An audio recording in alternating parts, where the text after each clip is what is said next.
German sips with a grin so wide.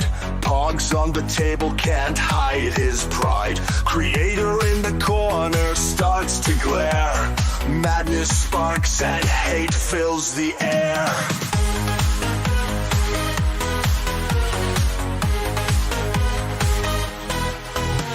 Stack 'em high, a tower of luck. Germans winning, it feels like pluck. Alice Matt's fury, a brewing storm. Visions of pogs in every form.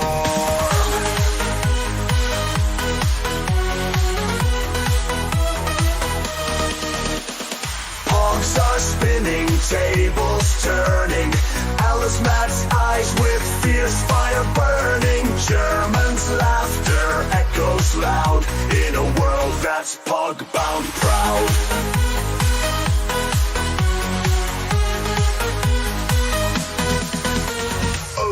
Matt sees and he's mad insane. Eyes on fire, can't take the strain. Pogs and pieces drive him to pain. His patience snapping like an old chain.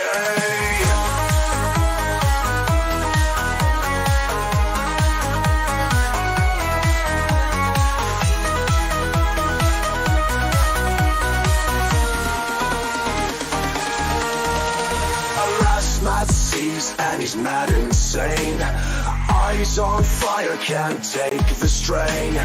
Pogs and pieces drive him to pain. His patience snapping like an old chain.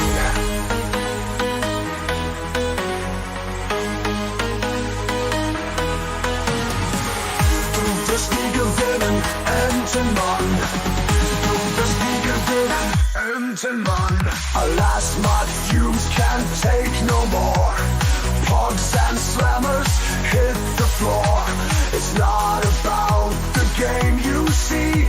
It's about what fun could be. Das nie gewinnen, enden Mann. Das nie gewinnen, enden Mann. Das nie gewinnen, enden Mann. Das nie gewinnen, enden Mann.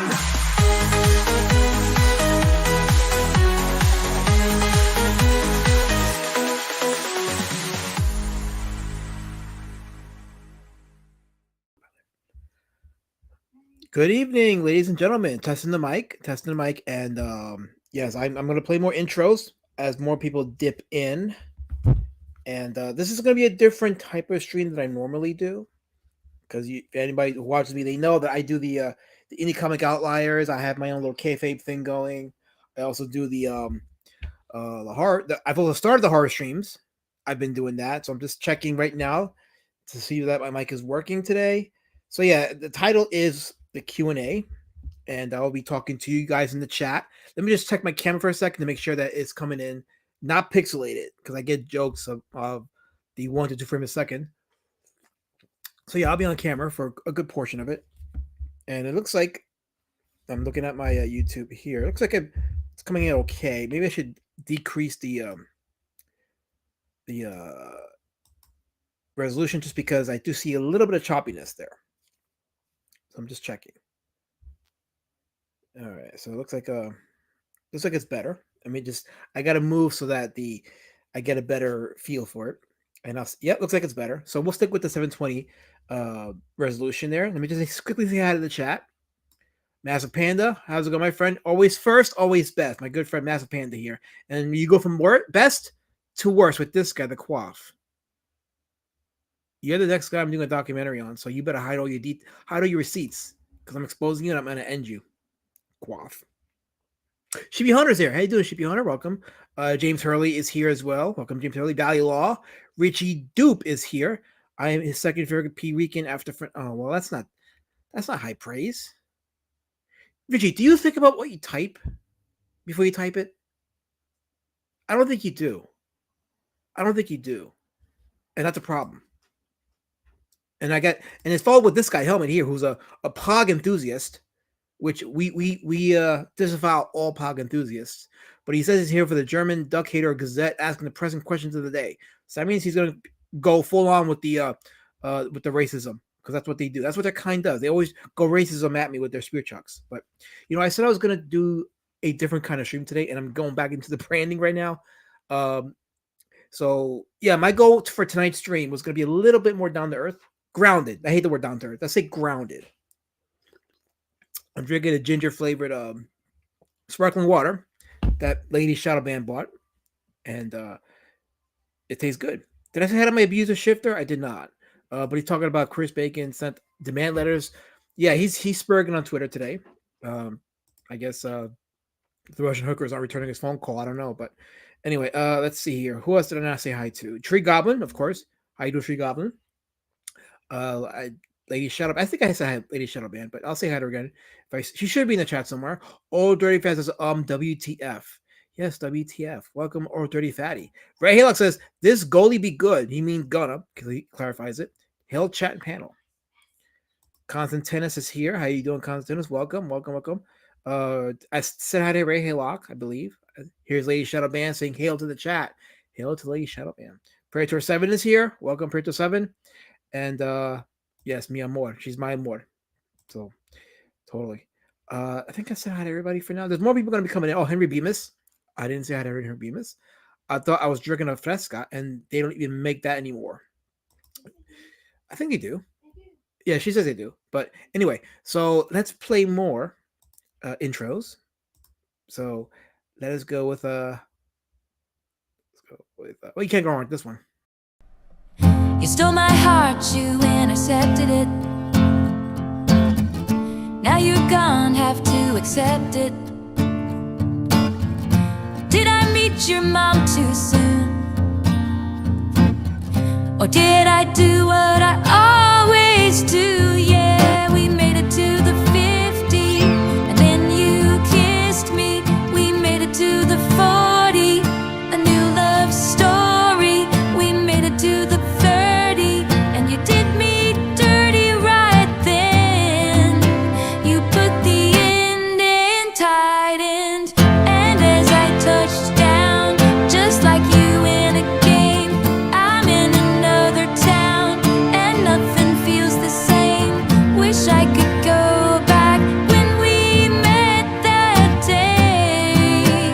Oh, whoa, and throw a flag on the play.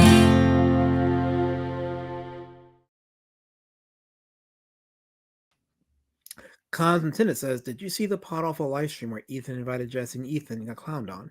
Ethan was getting in his feelings when Pod Awful said his Cyberfrog comic was bad. Well, he didn't say it was bad. He said that it was too busy. The visuals are too busy. And Jesse made a similar, an unrelated or related point, depending on what you think his intent was. But he also made the point that the more realistic comics start to look, the more shit they are.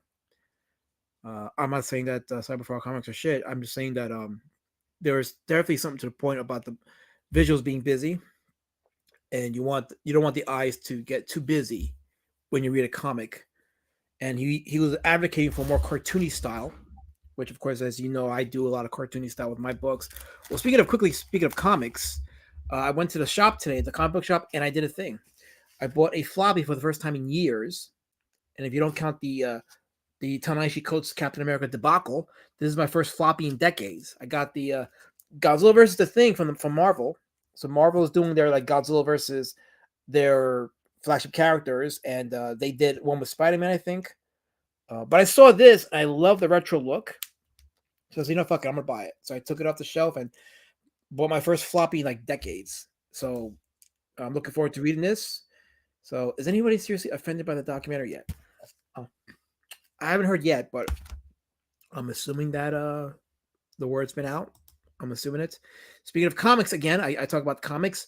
So if you haven't followed my Twitter or my other platforms, Be a Citizen Road Drake is in the print shop right now. Yes, Be a Citizen Road Drake is in the print shop along with the Pumpkin War Patch floppy. So they're both getting worked on right now. So I'll be in touch with my print shop.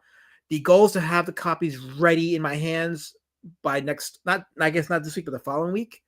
And then I'm gonna start fulfilling. So I estimated a December 2024 fulfillment date. We're now in April 2025, about 3+ months, but it's not a big deal because they're getting done and they're going to get shipped to the backers and they're going to have physical copies in their hands just in time for me to have extra copies to begin the con tour next weekend on Sunday the 13th. I'm going to be at the Mahoning Drive-In Theater in Carbon County, Pennsylvania. I'll be selling copies of Street Champion Rory Drake at the Drive-In Theater. They're going to be doing a 35mm showing of Candyman, Tony Todd's Candyman. So that'll be fun. And I'm looking, and I have like 2 more dates in the year with that drive-in as well. So it'll be my first drive-in appearance. It won't be my last. Let's see. Let me just scroll down to the chat. Let's see. Just checking the chat here. Just to see if any questions. Wait, Einbrecht says, Alaska, would you date a woman from a legal profession that was arrested for assaulting a police officer? I don't think I would, despite my taste for crazies. I don't care what your profession is. If you've assaulted a police officer, it's just not going to work out. So this is not going to work out. So no. Yes, Sting versus Godzilla. This came out. This is from Marvel. They have a couple of covers on this issue, a couple of variants, but this one stood out to me because it's like a retro look, and I really love it. So I said, I'll get it. So it's in your local comic shop. It is Marvel, but they haven't done Godzilla wrong. Like they have like Marvel did the omnibus of the 1977 to 79 Godzilla run. Beautiful hardcover, so I'm looking forward to reading this. I think I tapped the mic, so it probably made a noise, but still, I'm looking forward to reading this. So, again, Marvel hasn't done Godzilla wrong, so I'll give it a chance, and I'll read it, and then I'll post my thoughts when I have a chance. Maybe I'll do it on the next Indie Comic Outlier stream, because those streams are comic-centric. And one thing that I've learned when I used to work at a corporation, about, 15 years ago, is part of getting people to buy your brand or buy your product is the moment they enter your sphere or your shop, they're already inspired, not by you saying anything, but by the ambiance of it. So, for example, you go into a Starbucks, right, and it smells like coffee, and you're automatically inspired to buy their coffee just because the scent is there, and that's deliberate. Starbucks actually deliberately puts that scent there because they want to entice you to buy their stuff. So if I'm selling a comic book, if I'm selling, my graphic novel, whether it's Street Champion Road Warrior Drake or the upcoming Beast Citizen Road Warrior Drake, it would be in my best interest to kind of keep you comic minded, comic inspired. I would want you to watch my stream and just you want to have that desire to buy a comic, so talking more comics is probably the best way to sell a comic, I know they say like a whole hour of talking comics is boring and people aren't going to want to tune in for that. And it's true. They won't, especially if your screen is an Indiegogo layout, because there's nothing more boring than going to a comic live stream and seeing that Indiegogo layout, and even the Kickstarter layout too, but like mostly Indiegogo, because we see more of that in our live streams. You see that and it's a stream killer because like I've seen that visual before. It's boring. It's another guy selling a comic that may not have any legacy. It's just going to be a come and go. So that's why I do a lot more graphics. I do a little more visuals. Like I have the icon of Road Warrior Drake up on the screen there, and my Cash App, of course, and the website roadwarriordrake.com. But you want to have a balance when you do these live streams, 100%. So I do more comic talk, but more other stuff as well to balance it out and to make it fun and entertaining so that you're not bored to death. So, okay. So Henry Beeman says, do you know that they're supposed to do you know when that's supposed to come out or if it already has?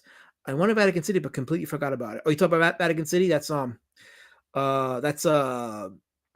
and Mark Millar's comic. I think it's supposed to come out this month, in April, I believe. I think it's supposed to come out this month. So, but it's coming out through Dark Horse. So you can always check out the Dark Horse website, and they should tell you there. Tim Will says, will there be a sequel? No, there will not be a sequel. Listen, I as much fun as I had to put it together and gathering all the information and pulling from all sources, I want to be done with it. I really want it to be done and move forward with my life. So I'm pretty positive that a lot of weird shit's going to come out in the days since. And people are going to say, well, that should have been in a documentary. I mean, if it's that significant, I'll probably make a video too about it, maybe do some short videos, documentary style. But as far as like any more sequels to that, I really don't. It's funny to laugh at how these quote unquote professionals act and their behavior and some of the gay ops they were involved in and their commitment to super chats as opposed to getting the books out. But it's also demoralizing as a creator to just have to see the digression of something that was supposed to be inspiring and it became blood sports. It's not something that I really absolutely take any pride in observing or studying. It should be like Edwin Boyette and then pull some kind of diet, some YouTube diet, so that I don't become the embodiment of brain rot. The amount of actual D words, I can't say the D word because I'll get struck. In the documentary was disappointing. Well, they didn't want to sign their consent forms. I don't know. They're very picky about that. I guess I don't blame them because they get exploited in this space. I can't exploit them. I'm not going to do that. Drive-in theaters are so cool. I love drive-in theaters. I've been to a few of them. Latest Shadow Band last year. We're going to go this year and make some memories there. And I'll be also going as a vendor in a couple of dates. So I'm looking forward to it. I love drive-in theaters. It's kind of like my thing now, since in the wake of my new life, since Stephanie passed away, drive-ins have become my regular thing now. So I absolutely love the experience. And I love that I can share it with a Lady Shadow Band. Tim Moses says, how would I be able to do the same thing making an appearance at a drive-in? You got to contact your drive-in. Okay. So if your drive-in theaters have Facebook page, follow them and check for any announcements, because these dates that I booked, they're actually part of events they're holding. So they were making calls for vendors. So that's what I would do. Let's see here. Okay. All right. So right now I got 25 beautiful people watching. So I don't know if I'll answer every single question, but I will answer to the best of my abilities the more substantial questions, especially for my regulars in the chat. You guys will get top priority. Michael Deach says, a documentary is tough. Lots of details and editing to deal with to make it coherent, but they're important and helpful. So there was a comment in that comment section of the documentary by a guy who said he sympathized with the CG cause, and he got hell for it by his community. Then he saw the documentary and he understood why they gave him hell. So apparently there's people that they rock the CG tag, they're supportive of it, and they empathize with it, but they're not aware of all the stuff that's come out. They're not aware of the live streams, the voice recordings, the gay ops, the backside, but they're not aware of that stuff. So they're rocking the hashtag to something that they're not familiar with. And I think a lot of people need to watch this because there's a lot of lessons to be had with this documentary. Everybody that was in this movie served in some form or another. They served as a teaching object for individual human beings. Matt Spana says, props to finishing the documentary. Must have been a huge undertaking to revisit that old history. Revisiting the Ed Piskor tragedy would just make me nauseous. Gotta respect your deep dive. Well, it goes to show you how much I really cared about what this movement represented and what it was supposed to do. Like, my heart was into this, not the documentary, but the movement. It was into it. And then for me to separate from that, it had to take something really heinous. And then I was okay with just walking away quietly. But then when Mikey No More did his How to Kill a Movement video, I said, you know what? I can do this. And I chose to do it for two reasons. Number one, Mikey No More's documentary left out a lot of information. He totally left out all of John Malin stuff and all the stuff with Manny Summers and a bunch of other details here or there. That video was more like a crash course in CG history, which, again, I've watched that video like 10 times. I enjoy it. It's not a bad video by any stretch of the imagination, but it is a crash course style, so there's a lot of stuff that left out. So I said, there is a blueprint there. So and I already know all the events that haven't been covered that should have been covered, like the Rob Casey stuff, the CG Jumpstart, um, and of course some of the recent stuff that's come out with Mandy and I'm like, you know what, this has to be documented, but I'm not gonna do it that way that Mikey No More did. I'm gonna do it my own way, and from a perspective of a guy that was in the movement that had some unique receipts of his own. Because some of the receipts in the video were my own. Like some of the stuff with the comic book hut, those are my receipts that he has since removed from the internet, but I kept them on my end. So anything you see in the video with the hut was my own receipts, for example. And in some instances where, and I guess I'll just say this too. So in a few spots in the documentary where I was shilling my book, and some people were like, hey, you got to get that shilling. You gotta promote yourself. It wasn't there done for promotion, believe it or not. The reason why those segments, I included segments of my book and my character, is because number one, questions are going to be asked about who is the guy that narrated this video, who put this together, who is this elasmat that put it together.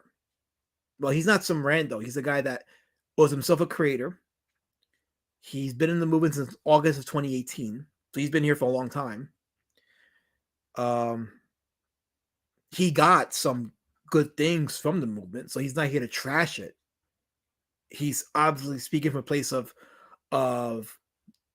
disillusionment, betrayal, and also individual inspiration, because again, like I had a vision for the movement when I joined in 2018. They were talking about Cyberfrog, they were talking about Earthworm Jim, Bigfoot Bill, Lone Star, Flying Sparks, Brutus the Badass, Red Rooster.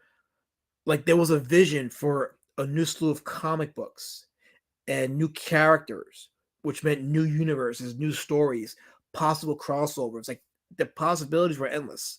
And I was already working on my book, so I'm like, this is where I needed to be. Like just join this movement and contribute with my own book and help tell my stories and be a part of something that I thought at the time was going to be similar to the underground comic movement of the 60s and 70s, as well as the alternative comic movement of the 80s.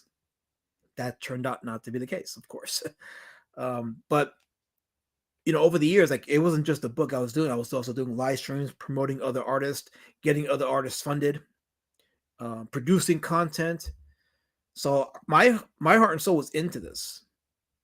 And it's important that when somebody watches a documentary, they know that this is who this guy was. He believed in it. He wasn't here for a long time, so he's not here just to shit on it. He's telling what happened, and he's showing what happened. And that's the thing. I'm showing what happened. I'm not saying that this happened. I'm showing you that it happened. And it's up to you to come away with however you feel about it, emotionally, intellectually, whatever the case is. Let's see here. Brown TV, you're going to do more driving faster places again 100 times over, just to spite you. So, yeah. Henry Veman says, the documentary is really well done, but I'm surprised the Dungeoneers weren't more prominently featured, considering that's what a lot of people quit. Oh, sorry. Words are hard. Considering that's why a lot of people, good people, left CG. So, believe it or not, okay. So, when I was doing the segments in the video, I had separate folders for each segment. So, I had folders on Tampa Bay, folders on Red Rooster, on the comic book hut, on the dungeon. Well, not the Dungeoneers. I had individual folders for each person. So I had one for Rini, one for Narwhal, one for Phil Diaz. But the problem with it is, as the final documentary is 3 hours and 53 minutes with the end credits, you can't put everything in a documentary of something like this with this magnitude and keep it at a certain length without compromising the information. So I had to make some choices. And ultimately, I said, you know what? There's enough information in the video as it is to put the point across. And I was looking at it from a normie's perspective. So how would a normie view this? And how would they receive the information? So that's why some of it was not as specific and some was very specific. So I realized that I didn't include much of what you would call the Dungeoneer stuff, as well as much of with PTP, but there was enough information to convey the severity of what happened to the movement and how it nosedived. So I said, okay, I got enough information. I'm spent. I'm emotionally done. I'm gonna go to war with this video. I think I have enough. Okay, I'm gonna skip here. Let's see here. Okay, you guys in the chat putting D word stuff like this guy right putting. Look, I'm a serious creator. Todd McFarlane is my peer, so if he gets respect, I get respect. Respect me, Tree Goblin. Please respect me. Let's see. Okay, so if I skip some of your questions, don't take offense. Trust me. Don't. I could be here for hours, and I don't think I have much of y'all's time. It's Saturday night, and I'm sure some of you's got plans. I got plans later on tonight with Lady Shadowman. We're gonna watching the next couple episodes of Stranger Things because I started watching that show last weekend, and I enjoyed the first 2 episodes. So you missed the whole blow up with the chat. No, I included enough with the segment with Danger Vanessa and Malin. I included enough to showcase that it was ridiculous for any comic creator with influence that was considered a leader of the movement to make it a thing to want to target a fan channel. And I think that was the big lesson there is the ridiculousness of targeting a fan channel. And a movement that was built on criticism and the leaders can't take criticism is a big problem. Michael D says, there's room for multiple documentaries from different lenses and focus. We never really got that for Gamergate. Oh yeah, listen, if let's say for example, if Phil Diaz wanted to get together with Narwhal and Reedy and do their own Dungeoneers documentary, that would be fascinating. Because I'm sure they have receipts that haven't been put out there. And just hearing them talk about that would be fascinating on its own right. So I say if you want to make your own documentary, go for it. You know, go for it. Let's see what other stories we can come out with this movement and what lessons you can learn from it. What lessons can be learned? So is Last Match still CG, Rippaverse, Indie Comic? Okay, so this is the question of the day, and I'm glad you asked it. The question of the day is, am I still CG? The answer is no. I'm not Comicscape. I'm no longer Comicscape. I'm also no longer the Slums. I'm not the Slums anymore. I'm not the Uppity Boys anymore. I'm not any of these labels anymore. And this is not new information to Dark Gift or Wiggle or any of those guys. This is not new information. I've told them. I said it to Dark Gift and J Dollar on Dark Gift stream. I told them that I'm no longer Comicscape.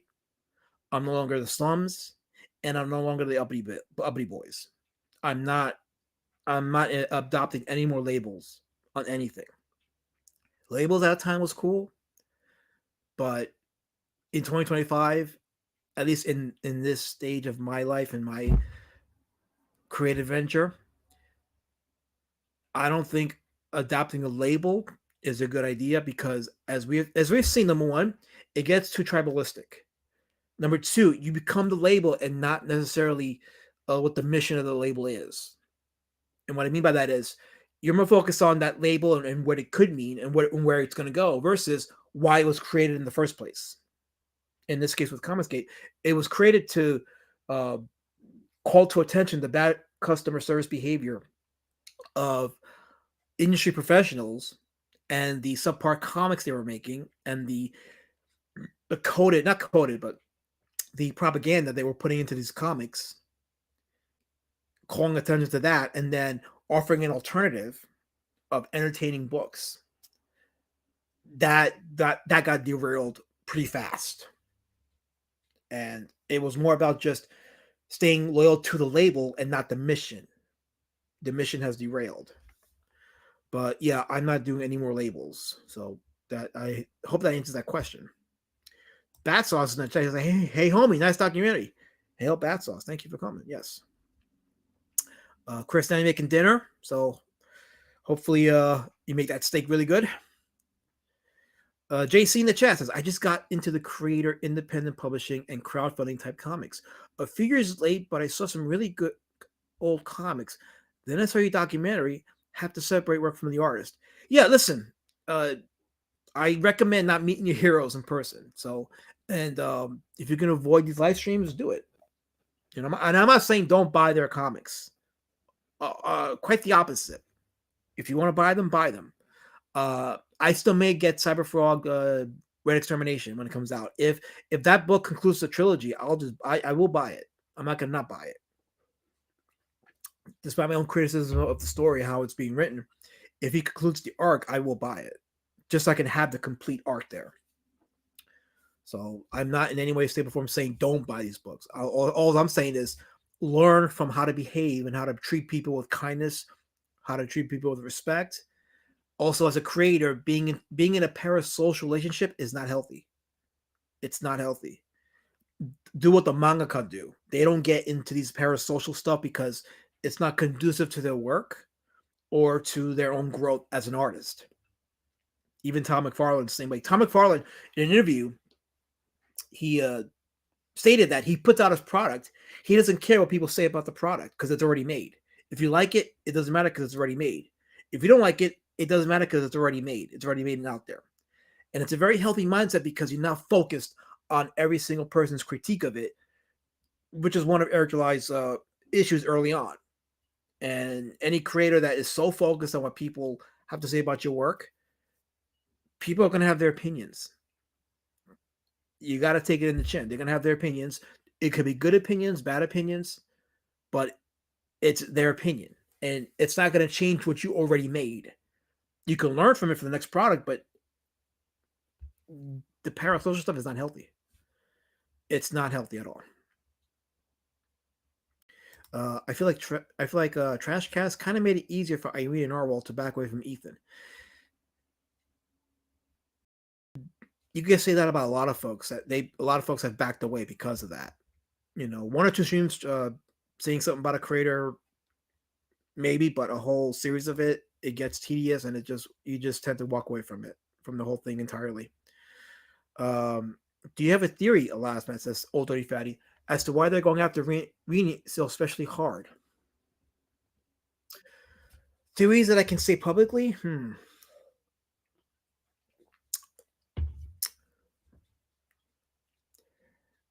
Catty behavior. To me, I okay, if I can put it in a really more relatable phrase, Irene will always be the one that got away. She could have been in their live stream. She's attractive, and eye candy always does well in live streams. So her being attractive and talented, that's something they could have really benefited from in their live streams. But I guess they didn't count on the fact that she was also professional minded, in that she didn't want to go on live streams and do all these kind of antics that any thought on the internet would do. She just wants to go and draw her comics and discuss comic related stuff. That's not something that will get 1,000 people on their butts watching. So she just stuck to her MO, and she didn't have time for it.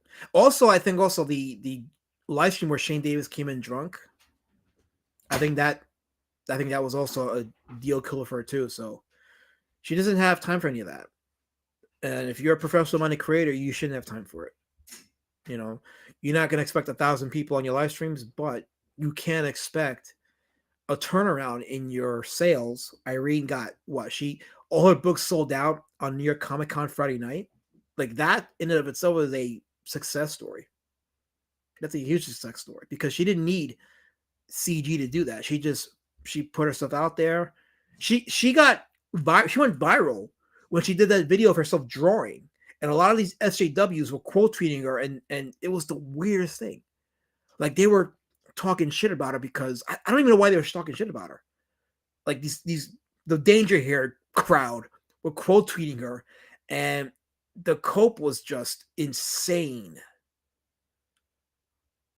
So, she herself is like just her presence and what she's doing sends a lot of people in a tizzy fit. And all she's doing is just making her books and getting her IP put out there. And that's one step closer to legacy. I'm not saying she will have a legacy-filled career, but so far she's doing that. So let's see. Okay, scroll down a little bit here. Yeah, that Irene left after Mail and Enevius tried sexualizing her for their own baiting purposes. Yeah, again, I think she was just focusing on getting her books made. That's what she was focused on. So, uh, Ethan said he wants it to be impossible for them to make comics. It's only impossible if you let other people stop in your way. It's not easy. Like it's not easy to make your book. It's really not easy, but you can do it, and you can't focus on people that want to stop you or try to overwhelm you with the numbers. Irene proved that has no effect. She proved it, and every creator that wants to do this, you can learn from her lesson. Learn from her lesson. She's going to Osaka Con in 2 months. No, next month in May. She's gonna be in Japan selling her books. You know who else is selling their books out there in Japan? Iconic with Common America. You know, so some people may have the huge YouTube numbers, but that don't equal comic sales. And there is a lot of resources outside of the YouTube bubble that you can use to sell your comics and be successful at it. And Irene is getting it done. So I think I think she'll be fine. And I think a lot of comic creators should look at her lesson and understand that no one has the power to stop you from producing your art, your stories. The only person that can stop you is you. So there's no point in just letting other people have that power because it's really not there. Edwin Boyet says it's like documenting a group of special needs children taking a field trip to the Golden Corral. I like Golden Corral. That's an attack on me. I like Golden Corral. I haven't been there in ages, but I like it. I like Golden Corral. I should go back. I maybe need to go back. Let's see. Scroll down a little bit. Let me say hi to Mugen 1. How you doing, Mugen? Welcome. Appreciate you being there here. Mugen, let's see. Scroll down more. Let's see. Okay. Okay, let's go down more here. I'm just looking at the chat here. Oh, and the other thing too, I do want to highlight this too, in referencing LE's earlier question about do I still consider myself CG? The other reason why I'm done with labels is because I have friends on various sides that don't like each other right now, and I don't know if you guys have noticed this, but I haven't been on many live streams as of late. Outside of my own, I haven't done many, if any, live streams at all. I've avoided it because I don't want to get mixed up in anyone's beef. You know, if we're going to keep it 100, you guys are aware that there's a lot of friction between the slum side and the uppity side. You know, between Dark Gift and Matt Barwiggle, Lord Raptor, all these people that to me I'm very cool with, but there's a split. And whatever the reasons for the split, I'm not getting to the reasons for it.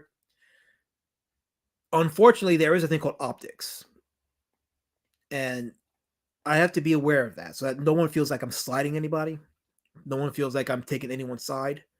So for that reason alone, I've minimized my appearances on live streams, except if the topic is fun, then I'll go on. But otherwise, I've minimized my appearances. I'll be in chats hanging out, but not on live streams. I don't want to inherit anyone's drama. I don't want to inherit anyone's beef. I don't want to fight anyone's battle.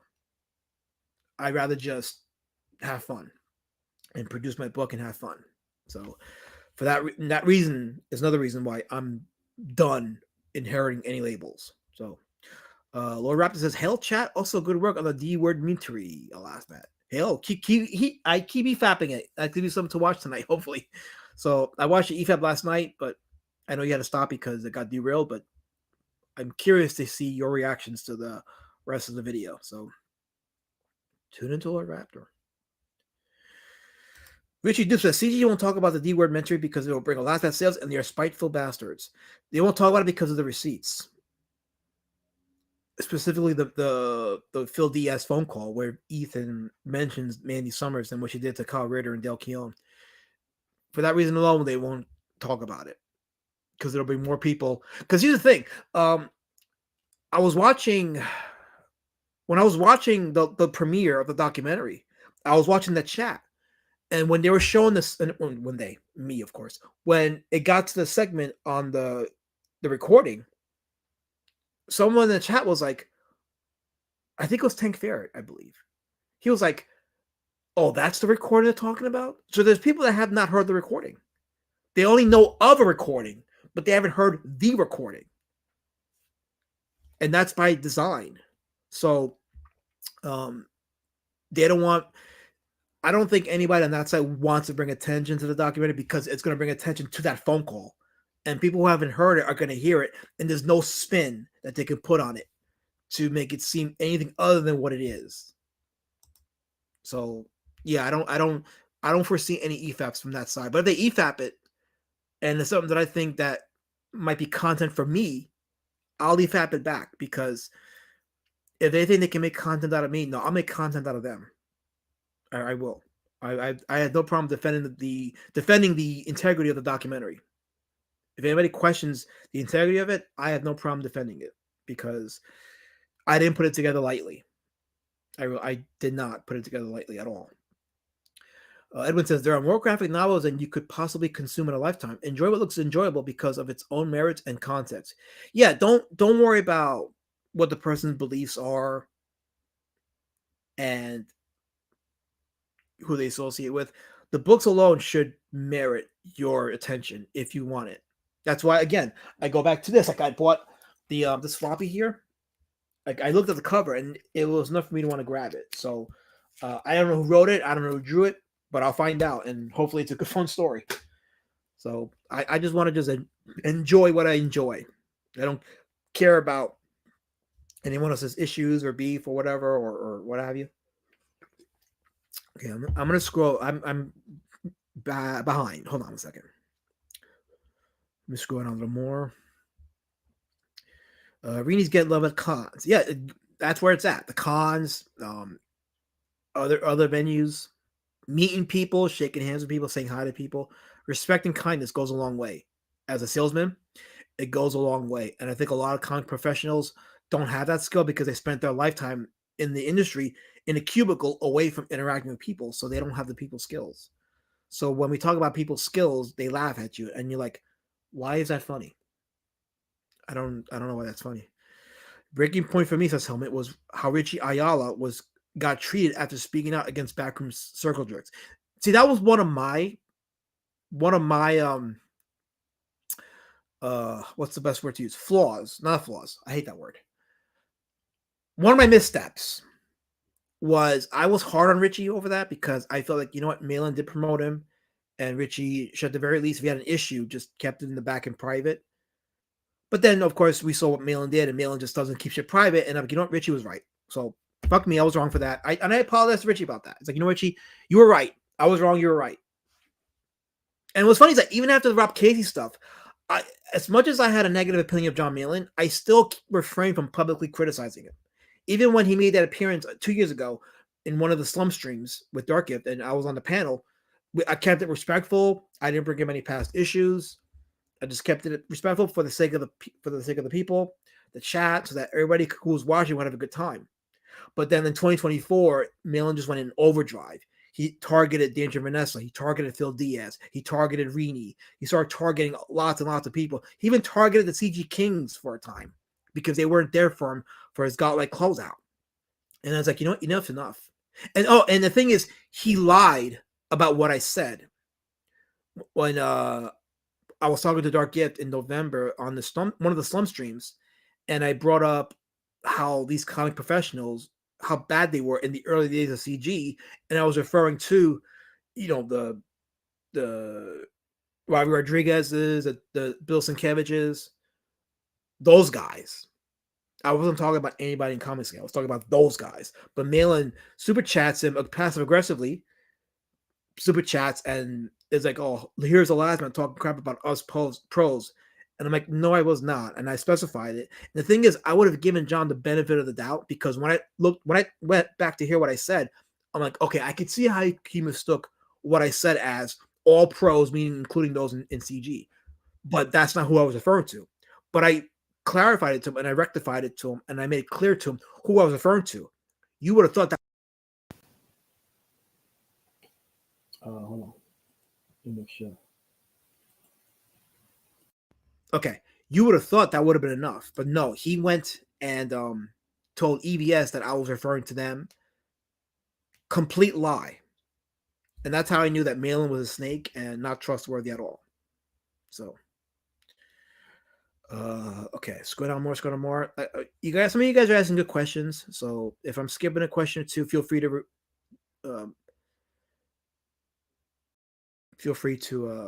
repeat it. Anybody but the quaff. Anybody but the quaff. So, Matt Barr says, I have no questions, but I want answers. Fair. That's totally fair. I think we all want answers. So, I guess I'll be doing a lot of answering. Let's see here. Okay, so far, my video looks good. Okay. Let's see. Okay. Let's see. Scroll down more. Wait, say drawing again? Drawing? I'm from New York. That's how I say drawing. Okay, I have a New York accent, so it's drawing. Yes, drawing. Tim Moses says he's learning a lot from the short videos that Irene is putting out. That's fair. Matt Barr says I was hanging with her. She wasn't happy about the constant picking by Malin and drunk shit talking by Shane. Yeah, I think that's pretty obvious. So, no hiding that. And she's right for feeling that way. Totally unprofessional by those guys to do that. The totality of CG is less than 1% of the total indie market. And that's why I say, like, for you creators that are stuck in this circle, don't be afraid to speak out or just leave and just do your own thing. There's a bigger indie market out there. You just got to do the work. There's a big indie market, but just do the work. Nothing should be handed to you for free or easily. Most creators should ignore it. Yeah, and honestly, like, unless something egregious is said, I'm gonna ignore the shit going forward. And what I mean by egregious, meaning like let's say they EFAP my documentary and they say shit that's totally 100% not just untrue but inflammatory, then I'm gonna say something. Like if they question the integrity of my video, I'll say something. But otherwise, like if they want to EFAP it or whatever, like if it's not something that I need to respond to, I'm gonna just walk away from it.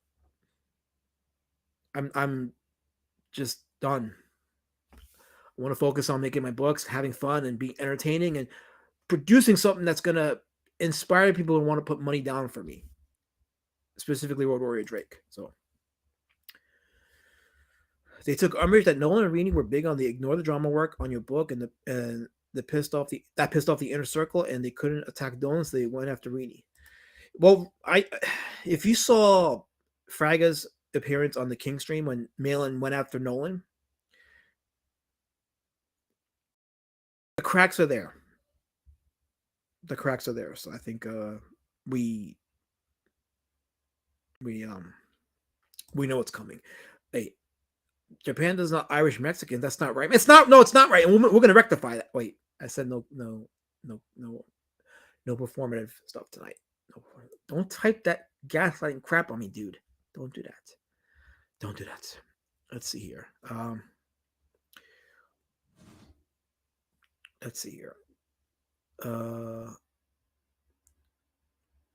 Hello to the chat. Thank you guys for tuning in and spending this night with me tonight. Hopefully I'm answering some of your questions and clarifying some things. Let's see here. Let's see.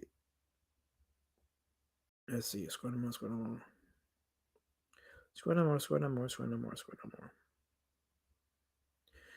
Let's see here.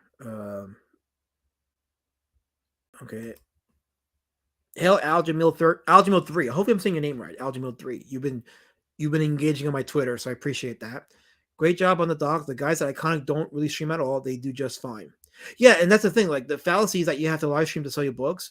It's a tool, but it's not the only tool, nor is it the only effective tool. So listen, Iconic, and this is another thing I didn't put in the documentary, which I wanted to put, but again, you can only put so much in there. But Iconic has their own comic conventions that they put in Texas. I think in Austin, I believe they hold it every October or November of every year. I only found out about it last year, but they have their own conventions now. They're putting out conventions, so it's a tool for indie creators who can make the trek to Texas or in Texas to go and promote and network and sell some books. But you didn't know that because the other stuff apparently takes more precedence. It's a shame. This is not growing anything. So yeah, Iconic do have their own convention, so you should check it out. So you are Switzerland with an outreach program to the transgender community. No, I'm not Okay, I'm not Switzerland. I am Japan. Japan is a superpower. Japan they're innovator, and they don't really get involved in people's bullshit. They just do their thing, but they can if they need to. So I'd rather be Japan than Switzerland. So let's see here. Scroll down more. Lord Raptors later all the receipts. Yes, that's do that. I want to see that. I want to see more reaction to the doc. I want to see what you guys have to say because I really like hearing you guys comment on this stuff, and I learn from some of what you say. So see that. So send Aladdin the link to get there. See, okay, so the reason why I'm doing this stream is so you can get my insight. But I don't want to go on anybody's streams and derail it or I don't want to influence what people say. I'd rather just watch it from the sideline and let y'all have that conversation. So I'm okay with just watching from the sideline.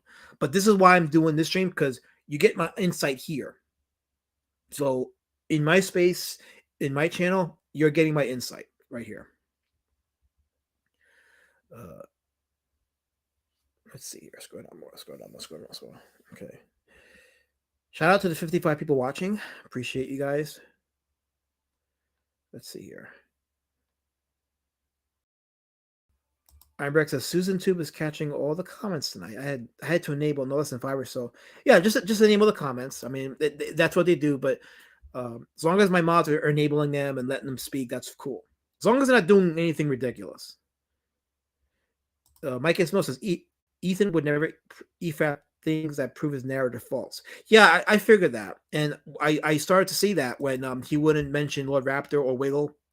Actually, what I caught with Ethan was 2 years ago on my channel with the Puma Fist stream, when Puma Fist was on my stream, and that's when it got revealed that he was into like 16-year-olds and all that stuff.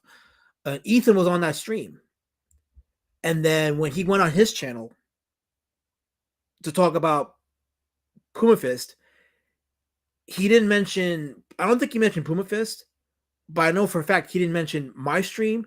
All he said was he was in a stream of weirdos, and that's when I was like, oh wow, he ain't talking about us on. The only time he mentioned me was after the Garden State Con in 2023. And that's the thing, that con was supposed to change stuff for us. It was supposed to really turn things around, and we were supposed to build something strong.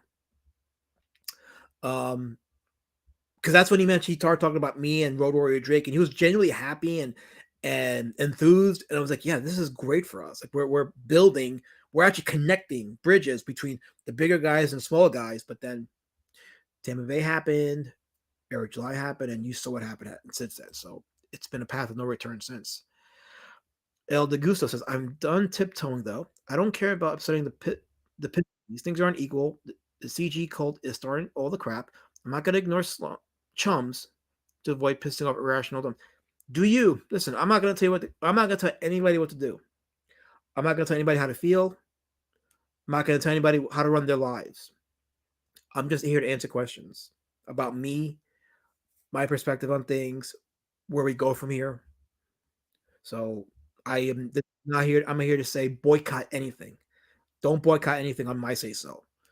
I'm just answering questions and trying to give clarity on why we're here now.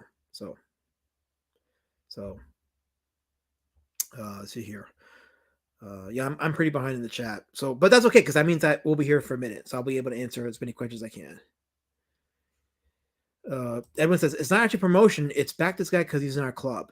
Yeah, and that's boring promotion.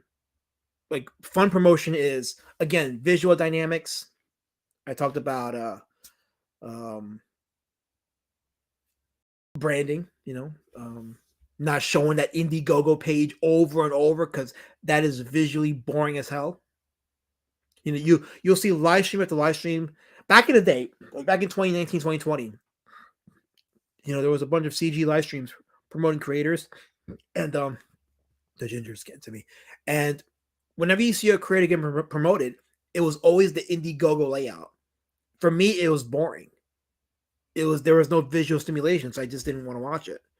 And they haven't figured out that you're not selling your book because you're CG. You're selling it because of the merit. What is the book about? What is the story about? What is your plans for the story going forward? Books that have IPs or books that have characters that could be legacy tend to do better than one-offs about a particular story, regardless if that book is good or not. It's a lesson that creators should take if they want to have long-term legacy. So let's see here. Not because the work is remarkable at its price point. Speaking of which, and I'm shilling a bit, but there's a reason why, to Edwin's point. So Street Champion Road Warrior Drake was a 110-page hardcover book. I sold this baby for like, what was it? $40, I think. Yeah, I think I sold it for 40. And that's like $15 more than the average floppy being sold in the CG or even some of the indie markets. They'll sell like a 20, 30-page book for $25. And it's a floppy, and it may or may not be a complete story, but this is a complete story. The sequel is a complete story. The sequel is going to be 149 pages, so it's actually 30 more pages in this book at the same price point.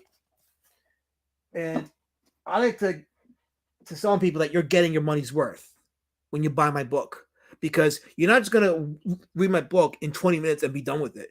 You're going to be on that sucker for about an hour. You're going to be investing time, and you're going to come away with it.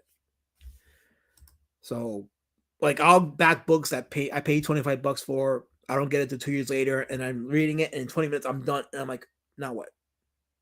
Now what? I didn't even want to do that with my book. So, let's see, scroll down more. Andrew Curry says, the Rob Casey part shocks me every time. What a ninny. So I was watching England Team's EFAP of the documentary, and when he got to that part, he was like, yeah, these guys need to be mocked and ridiculed, every single one of them. It's embarrassing. It's one of the most embarrassing parts of CG that they don't want to talk about, that Ethan and Malin don't want to talk about, but it's there, and we're going to talk about it because there's life lessons to be learned from that. Yeah, and if we want to talk about the style of promoting, again, yeah, these guys were not great. Just because they had you on a stream, to them that was promotion.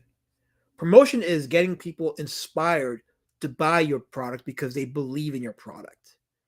Like I said, you go into Starbucks, right? And you smell that coffee, and you're inspired to buy their coffee or whatever else is there because they grabbed you with their product. It wasn't some guy out the door saying, hey, go buy a Starbucks coffee. And then you're just, okay, well, I guess I'll buy it. No, it's you walked in and you're like, I'm getting something. And that's what's missing in a lot of these promotional streams. It's and to me, like one of the biggest waste of time, and I learned this from my own experience, is being on a live stream with two other creators, and you got a 1 hour time slot, and 3 creators are shilling their stuff. And I'm like, no one's gonna buy my shit. I'm gonna keep it 100. I was on a stream on Manny Summer stream back in 2019. She had me on, she had Vinny Tortorella on, and she had on the guy Gilly from like the Galactic Rodents of Mayhem. And I'm sharing this for the first time with y'all. In my head, I'm like, no one's gonna buy my shit. Not with these guys promoting their stuff. Like, if I'm me, I will probably get Tortorella's book before I get my book. Or I'll get Galactic Rodents of Mayhem before they get my book. Not because I don't think my book is good. I mean, I believe in my book, but honestly, like those guys, Vinny has a long career in comics, and the artwork looks better. So I'm like, I'm already like, I felt like I was wasting my time when that happened, And Manny did that because I promoted her on my stream, on my show, the Road Warrior Drake Analysis. So she was returning the favor, but she lumped me with two of the creators. And a lot of people do that. There's people that will have 2 or 3 creators on and do that promotion. And it's like, that's not how you promote. When you promote, you want to focus on one person and make it about them and get people to be inspired to buy this up because their all eyes are on that one person. So it's a nitpick, but I learned from it. So Richie Ayala is getting love in the chat for Roach Balls, and apparently there's a Roach Ball sequel coming out. So keep an eye on that. Oh, look who's in the chat. It's Job. Oh, wait, hold on a second. I got to play Jabba's theme. Hold on. Here we go.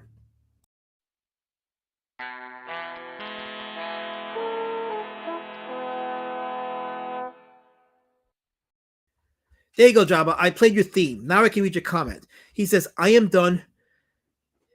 D-word boy. See, I'm not going to read that word. You think I'm going to read it, but I'm not. Holy crap, I'm so behind in the chat.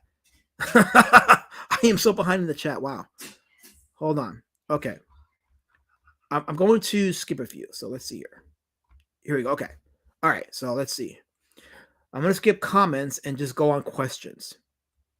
Go on questions here. So let's see here. Scroll down more, scroll down more, scroll down more, scroll down more. Okay. Helmet says, what's your future prognosis for CG? When will this miscarriage finally kick the bucket? That depends on Ethan. Because CG is a trademark brand now. It's not a customer movement. It's a trademark brand. So right now, I mean, it could go for another couple of years. And I'm not wishing its demise. I'm just saying, objectively, it could go for another couple of years. But the books themselves ain't selling it. All the creators across the board are losing money. They're going down financially. So all they really have is the super chats. So it really depends on how much longer Ethan can get super chats on. And that's going to be CG's lifeline there. Let's see it. So I just got out of the drink by Lady Shadowman. Oh, my good friend Cider Hype is in the chat. I haven't seen him in a minute. Many such cases. Hail Cider. Good to have you here. Like I said, I'm friendly to anybody who's friendly to me. So I don't care about anybody's beefs or anybody's issues with the other. If you're good to me, I'm good to you. That's my personal mantra going forward. If you're good to me, I'm good to you. I'll have a beer with you. You're cool with me. I don't care if you're not cool with this guy here, as long as it ain't nothing egregious. But we're here to chill. So I'll have a beer with Matt Barr. If I see Matt Barr in person, we're gonna have a beer and steak. I might treat Matt Barr to a beer. I don't know if I see Matt Barr in person, I'll treat him to a beer. I treat Dark Kid to hamburgers. I'll treat Wiggle to something. I'll treat Raptor to something. But if y'all don't like each other, that's fine. But that's got nothing to do with me. If you're cool with me, I'm cool with you. That's my mantra going forward. That's my mantra. Okay. So I didn't say I'm not gonna go on live streams. I'm just gonna minimize my appearances. I want to avoid some of the people's issues with one another because I don't want to get caught up in anyone's issues. So I'm just gonna just stick to what I'm doing. But you'll see me out there. I'll be out there. I may make an appearance on a Slum stream or on a Raptor stream. Maybe at some point I'll make an appearance on Wiggle's doing the Red Rocket stuff. He's going to be doing the Pro Grifter tournament. So you might see me on that stream, especially if Cherry's watching. If Midnight Cherry's watching, you robbed me last year. So I expect Wiggle to do the right thing. So a table at Bell County Comic Con. Yeah, that's the one I was talking about. I was talking about that. The Bell County. That's the iconic convention. Yeah, at some point I would like to. At some point. Once I make enough money to do that kind of traveling. I could travel to Texas. I've done it for my wife's funeral and her burial, so I guess I could do it for a Comic Con. But yeah, that's in my scope in the future for sure. Lorenzo says, "Hail Lasma and hail the chat. Hail Lorenzo, welcome. Glad to see you here." Yeah. So let's see. Scroll down more. So try to catch up to the chat. Here we go. Okay.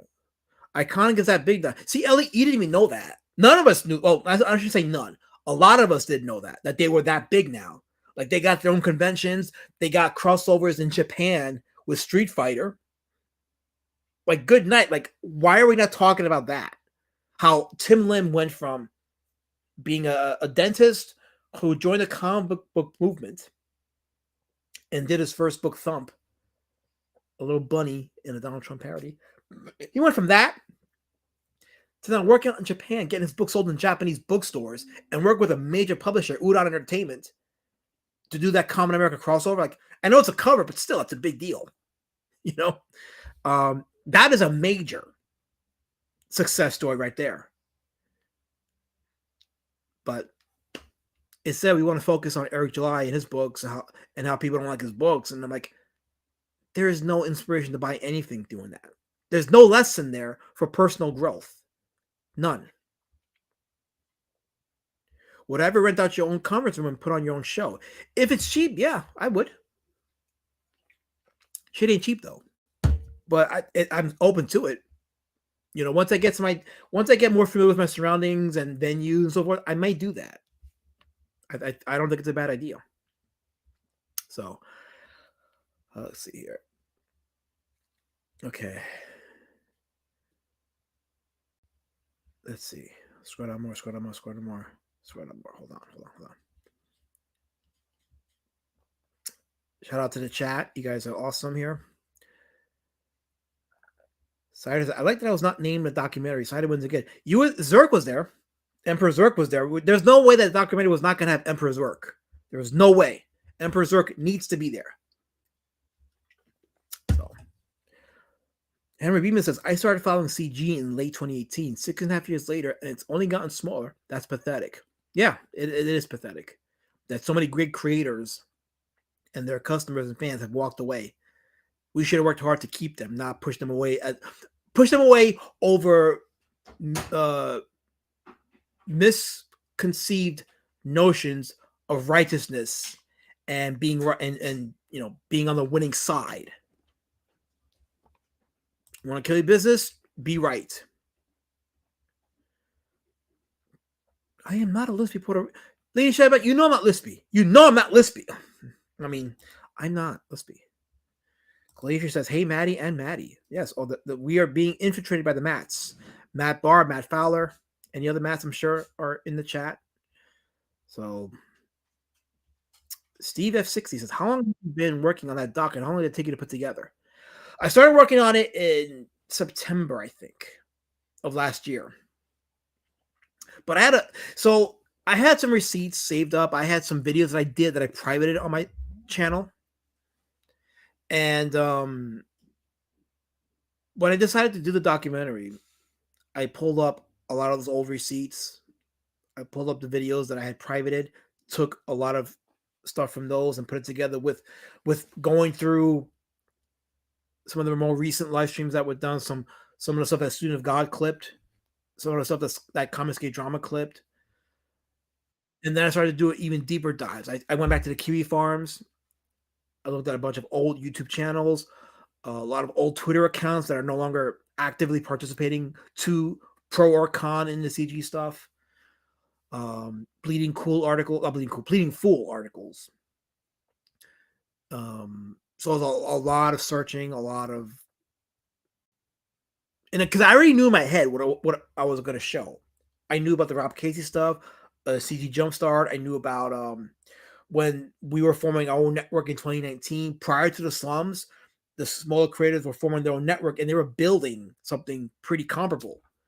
That's why when they did the idea for CG Jumpstart, Ethan was like, hey, how come you guys didn't get me involved? Because he knew it was a big deal because we were coming together, creating our own network, and we were building our own fan base. So there was a lot that I already knew that I was going to include in the doc. So Aiden Prime says the only time Ethan mentioned us somewhat was the Jesse Cobb videos EFAB. Yeah. I watched Raptor this morning with my coffee. I watched it with my nachos. He's got to learn to stop the derailing, though. I think Raptor has to stop the derailing, just keep it focused. But he's doing a good job. He's an asset. Well, Raptor is to this community. Ellie says, "What should I do? How do I feel? How should I run my life?" Can't answer that for you. I can guide you if you have any specifics, but I'm not going to tell you what to do with your life. It's what is it you want to do, and then who can you network with that's going to help you meet that objective. That's what that's a general question, so I give you a general answer. So let's see here. Scroll down more. Scroll down more. I'm catching up to the chat. I think I'm almost caught up. I'm almost caught up, guys. Yes, almost caught up. Almost caught up here. So let's see. Scroll down more. Scroll down. Let's see.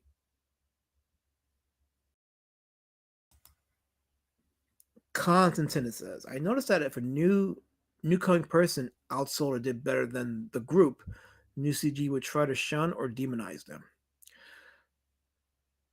There definitely seems to be a pattern when any creator that makes buck tends to fall out of favor with that core.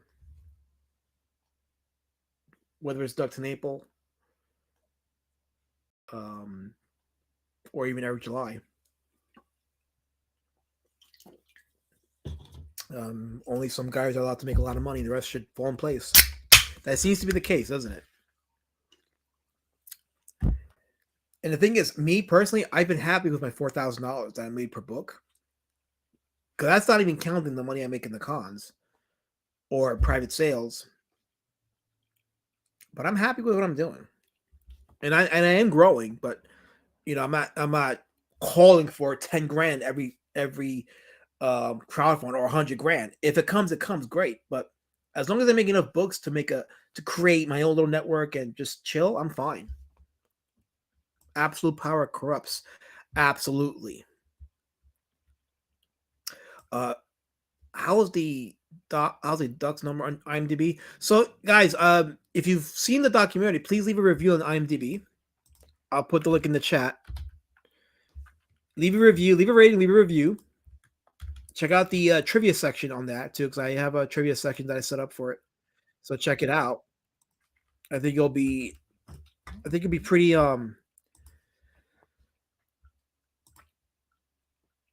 amused by the trivia section. I'll leave it at that. Let's see. Casey Andrews, I have a Last Man's book. I like his choice of paper. I haven't finished it though. Oh, okay. Okay. Yeah. But I appreciate that. So yeah. Let's see. Scroll down a little more. Let's see. Scroll down more. I want to see Eglinton's EFAP. Anyone has the link of it? Okay. I don't know if anybody posted it. Let me. I'll find it. I'll find it at some point. I'll find it. But it actually, let me get it. I'll get it for you right now. Yeah, he's done 2 live streams so far on it because he hasn't finished watching it yet. But it's on his I Love Comics channel. Actually, I'll just give you the link to his channel. Give him a sub. Tell him I sent you. Give him a sub. And it's the what is it? It's the when the culture war hit the pretty pictures. It's 2 live streams he's done so far of it. So just go to his channel, sub there. There's the link to his channel. Put it in the chat. Sub and then check out the live streams. They're pretty entertaining because Eglinton comes from the OG part of CG. So hearing his commentary on the stuff that happened later was pretty fascinating. Very fascinating. So I'm almost there, Cider. Almost there. So don't judge me. Constant says, one of the parts that Mikey O should have brought up was when Ethan went to the Kiwi Farms to get them to go against Eric July, and it backfired him so hard to the point he became a locale. To be fair, I didn't include that either, not because I didn't want to, but because there was so much more that I included that I had to make some trims. Like a lot of details that we would think would be included would just make the whole thing 6 hours long, and 3.5 hours, 3 hours and 50 minutes. To me, I was asking a lot out of people, but I said I can't trim anymore. I have to go to war with this. So, CG Kings use smaller creators for super chats from the community. No, yeah, absolutely. It's about the community. It's about the super chats. I mean, Bancroft's launch streams are what promotions look like. Yeah, that and the way that the Trash Compactor did with Testify, that was fun too, because it wasn't about they promoted the book, but they had entertainment. They kept the audience entertained. Audience. I have to enunciate better. But but yeah, Bancroft does a good job, and that's why like Bancroft is one of those few that could launch books on his own, get people funded. It might be one of the reasons why Malin went after him. They went after him because he could stand on his own. Bancroft could stand on his own, and that's a threat to those guys. But Siege is more like a pyramid scheme than a movement. A lot of the comments in the Indiegogos for Cyberfrog, Wreck Planet, and Rainbow the Brood attest to that. The sentiment, anyway. So, yeah. Let's see. Comicsgate wasn't a great audience for underground styling. Oh, I learned that personally with myself, because when people were saying that my book didn't look good or that it was shit, I'm like, I wasn't trying to compete with people that I knew were better than me. I was just putting the product out and just appealing to that fan base that would find it entertaining. But yeah, I was hit with the criticism really hard in the beginning. Not that it didn't help. It did help me. I mean, if you looked at my earlier drawings and what I produced in this book, and then look at what this book is and what Beast Citizen looks like now, there was a clear evolution of the style, form, discipline. I am growing. And the more books I do, the more like each book is just going to be its own unique artistic identity. And it's going to have its niche audience, and that's all I need is that niche audience. I'm not trying to make a career out of this. If I make a career, great. But if I don't, as long as I'm having fun, my readers are going to see that and they're going to have fun. And then they're going to want to continue to invest. And I'm okay with that. So, let's see.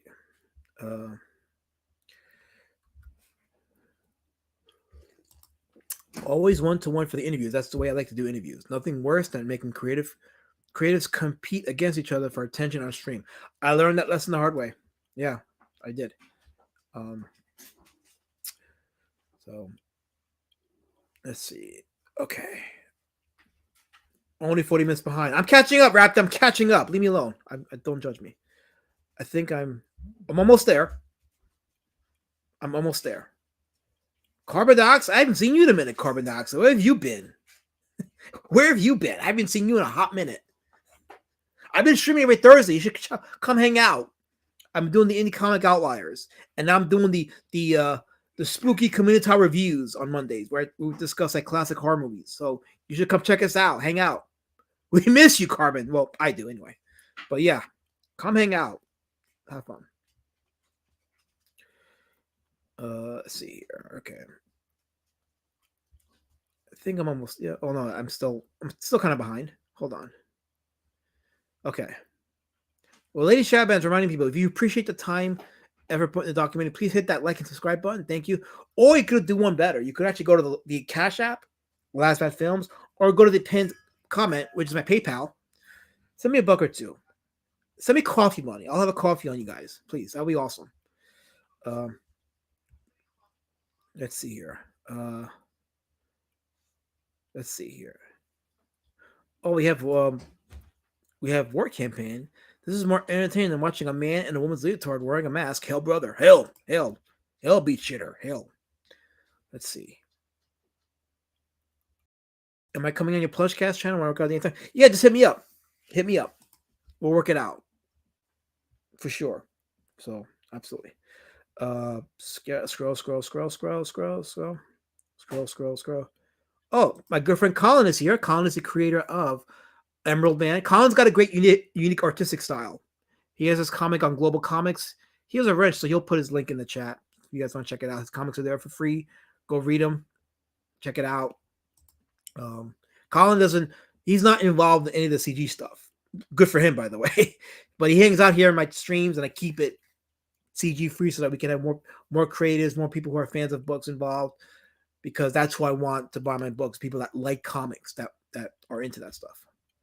More people know about Street Fighter than Vampirella, says Z8 Comic. That's Phil Diaz with 2 L's. Yes, I've learned that Phil Diaz is the only Phil that has 2 L's on his name, Phil. I've always spelled Phil Phil, but I got shit by people because in the beta versions of the first 3 parts of the documentary, when I put them out, when I had him talking about the Dynamite deal, I wrote his name as with 1 L, and people were like, no, it's KSS. He was like, it's 2 L's. I'm like, who writes Phil with 2 L's? Like, who does that? but it's a thing. So I made sure for the full version of the documentary that I had 2 L's on his name, Phil. 2 L's. So let's see here. Okay. Holy shit, I'm really behind. But you guys are giving me a lot to say, so yeah. Okay. Let's see here. Let's see here. Okay. Shout out to the chat. You guys are keeping things entertaining, so I appreciate that. Okay. Do I have a direct way to sell a PDF only? No, I can definitely sell it. I mean, I have the PDF. I can email it. Like if you want to purchase it. Like if you want to shoot me something on PayPal, and that's the email you want me to, I'll send it to you like that. So yeah, my PayPal link's up there. Just shoot me send it there, and I'll send you the PDF. So yeah. Actually, yeah. If anybody in the chat wants the PDF of B. Citizen Rodorio Drake, what am I charging? Like $10 for it? I think it is. Let me see. I think it's $10, right? That I'm doing. It's 149 pages. So you're getting your money's worth with that. But yeah, if you do that, I'll send you the PDF. Yeah, it's $10 for the PDF. So just shoot me PayPal and I'll send it to you tonight. I'll do it tonight. So yeah. Let's see. Scroll down more. Cons, I was the only cool guy at the Comic-Con in Oregon. Well, you're building your legacy. So look at it like that. You're building legacy. Helmet says, do you think all the late campaigns from EVS and as many merry band of washwomen will come out in the future? Do you think EVS still has the monies to ship the books? So I'll answer the shipping part because the tariffs right now, people in the comic industry are now starting to show concern with the pricing now, with the tariffs, because a lot of comic creators printed their books in China as a way to save costs. But now with the tariffs, that's going to invalidate that. So there's no saving cost printing your books in China. So those that crowdfunded their books that haven't printed them yet may affect the shipping, because now you were setting your book prices based on the printing costs, but that's out the window. And printing books in the United States is not as cheap as it is printing it overseas. I know because I get my books printed at a local shop where I live at. I have a great relationship with the guy. So like if I need some books, I just make a phone call. Hey, I need a few books printed. Can you get it done for me? You get it done. I'll get it shipped out to people. No problem. But they're not cheap. And I'll be honest with you, I didn't make a profit on B. Citizen Rodorio Drake. I didn't make a profit. But again, I'm doing this because I like doing it. I like creating the books. I like getting out to people, having that conversation. And I'm looking at it from a long-term perspective. So I'm good with that. As long as I can get them books printed and shipped to you guys, that's what I care about. But that's going to be a problem with the tariffs now. The tariffs are going to make things really interesting for crowdfunding and getting those books out on time, because inflation is a factor, and it don't care about going back in time and adding more money to your costs because you didn't fulfill your book in time. So that is going to be a factor for sure.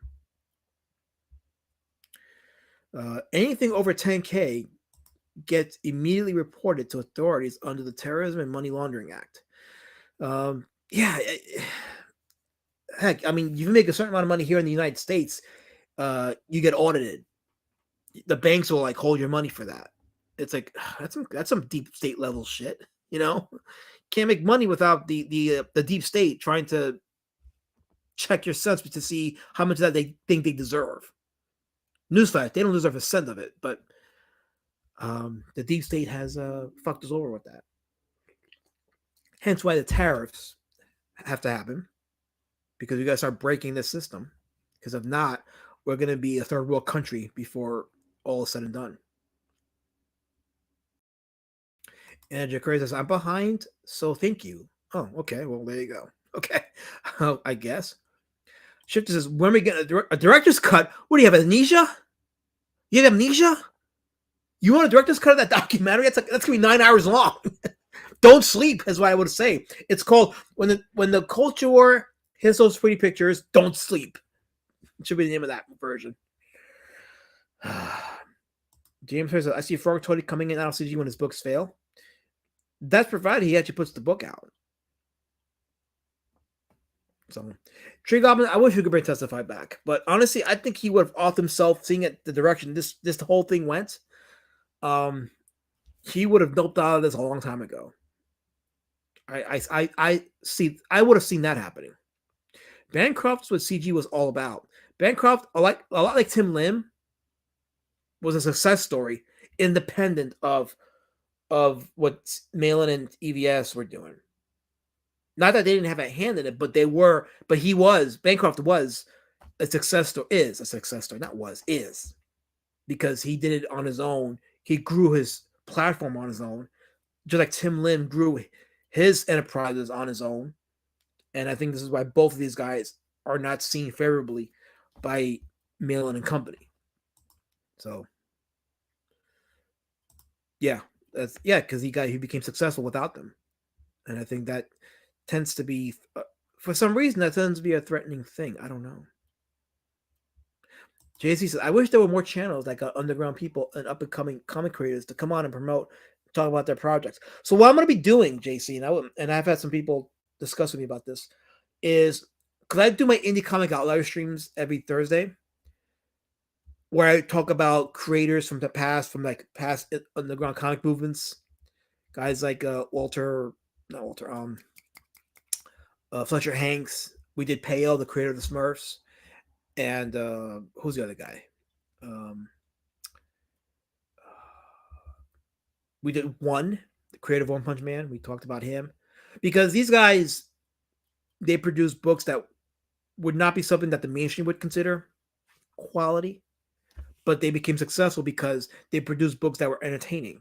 So I'm thinking about maybe at some point integrating that with having an indie creator on and having him promote his stuff. But again, it's going to be a balance where it's not just 20, 30 minutes of him promoting, like he'll contribute to the topic at hand.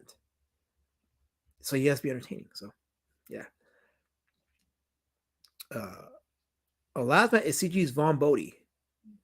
It's obvious. Vaughn Bodie, the creator, not the person. I will accept that because Vaughn Bodie was kind of degenerate. But the thing with Bodie's degeneracy is he didn't let it seep into his books, which I appreciate. So I'll take that as a compliment. I think Vaughn Bodie's stuff is pretty good. His Cheech Wizard stuff was great. But the thing with Vaughn Bodie is his works, they're not really they're not in mass reprint right now. So if you find anything available for Vaughn Bodie stuff, you're going to be paying a lot of money for it. I paid like, what was it? I paid like 18. I paid like what? $20 for like an 18-page book. Not 18 pages. How many pages it was? It was something thin, but I paid like something crazy for it. Because this stuff is not available in mass print. So if you own a Vaughn Bodie book and you want to sell it, now's the time because they go for a lot of money. Master Panda says, yeah, man, Beast Citizen has a really good look to it. Niche audience is cool. It's good to have readers who appreciate outsider art. I embrace that. Listen, I'm an outsider. I embrace it. In the beginning, it caught me off guard, the reaction to it, but then I'm like, embrace it because your stuff is weird. And there are people that like weird stuff. So embrace it. And I did. I've learned to embrace it. So I'm good with that. Guys, I'm promising you, I'm catching up in the chat. I promise. I really am. Holy fuck. Hold on. Okay. Helmet's chatting. I see Plungecast, Shifter, Lord Raptor, Casey Anthony, Tree Goblin, James Hurley, Zayd Comics, Baz 1500. I see him there. Let's see. Scroll down more. See, this is why live streams I have like over like a few hundred viewers and the chat's active. They don't read the chat often because if they did, they'd be so behind. They wouldn't have a show. Now, this particular stream is specifically for that, so that's cool. But otherwise, there'd be no topic, which I totally get. So, okay, scroll down more. Let's see. Helmet wants to give a Shout out to our good friend Alasi Affairs.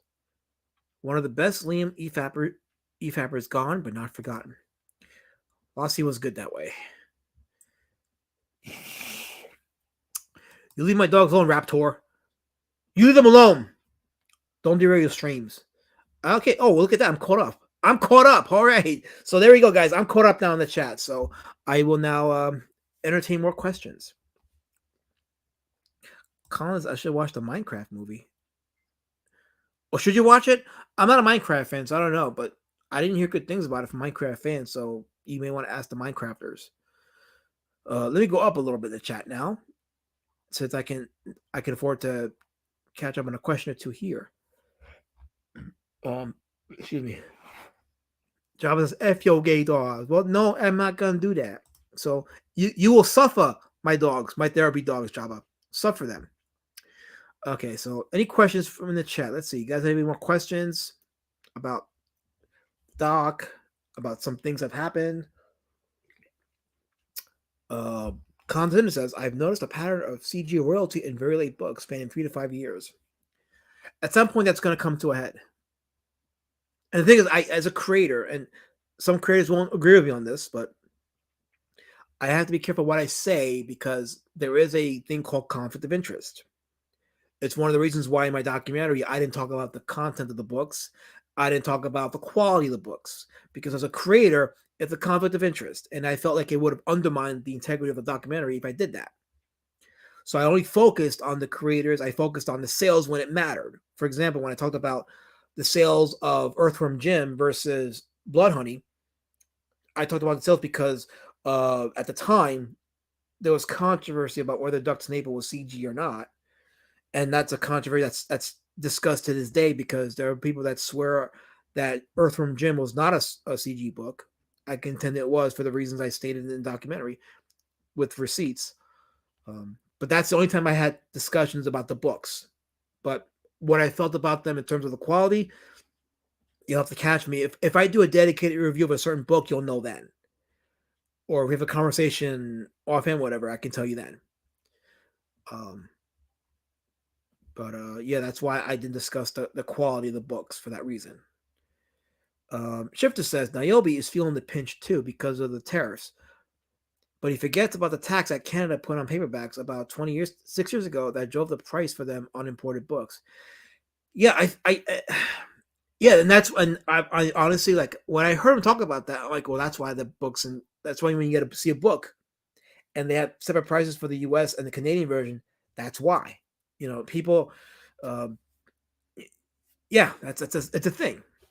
And shipping to Canada has been a pain in the ass, but to me, it's worthy of investment because I like to have those Canadian fans. But yeah, the tariffs are going to be a thing now. The next year, watch the comic space. Pay attention to the comic space and see how they react to the tariffs and see what it does to the pricings of the books. It's going to be interesting because, and here's what I'll say about that. A lot of these creatives, they go to China. They're still printing in China. What's going to happen, and this needs to happen, is they're going to start now looking to their local printers and produce their comics through them. It's going to stimulate our local economy that way. And then we're going to start seeing those prices go down because of that. And that should happen. We have to start building our economy here. We have businesses here. We need to start building those businesses. And in the comic space, it should have been a no-brainer. Like, I don't know why this wasn't a no-brainer. That if we're building this network of comic creators and fans and making a centralized movement, why not get our local printers involved?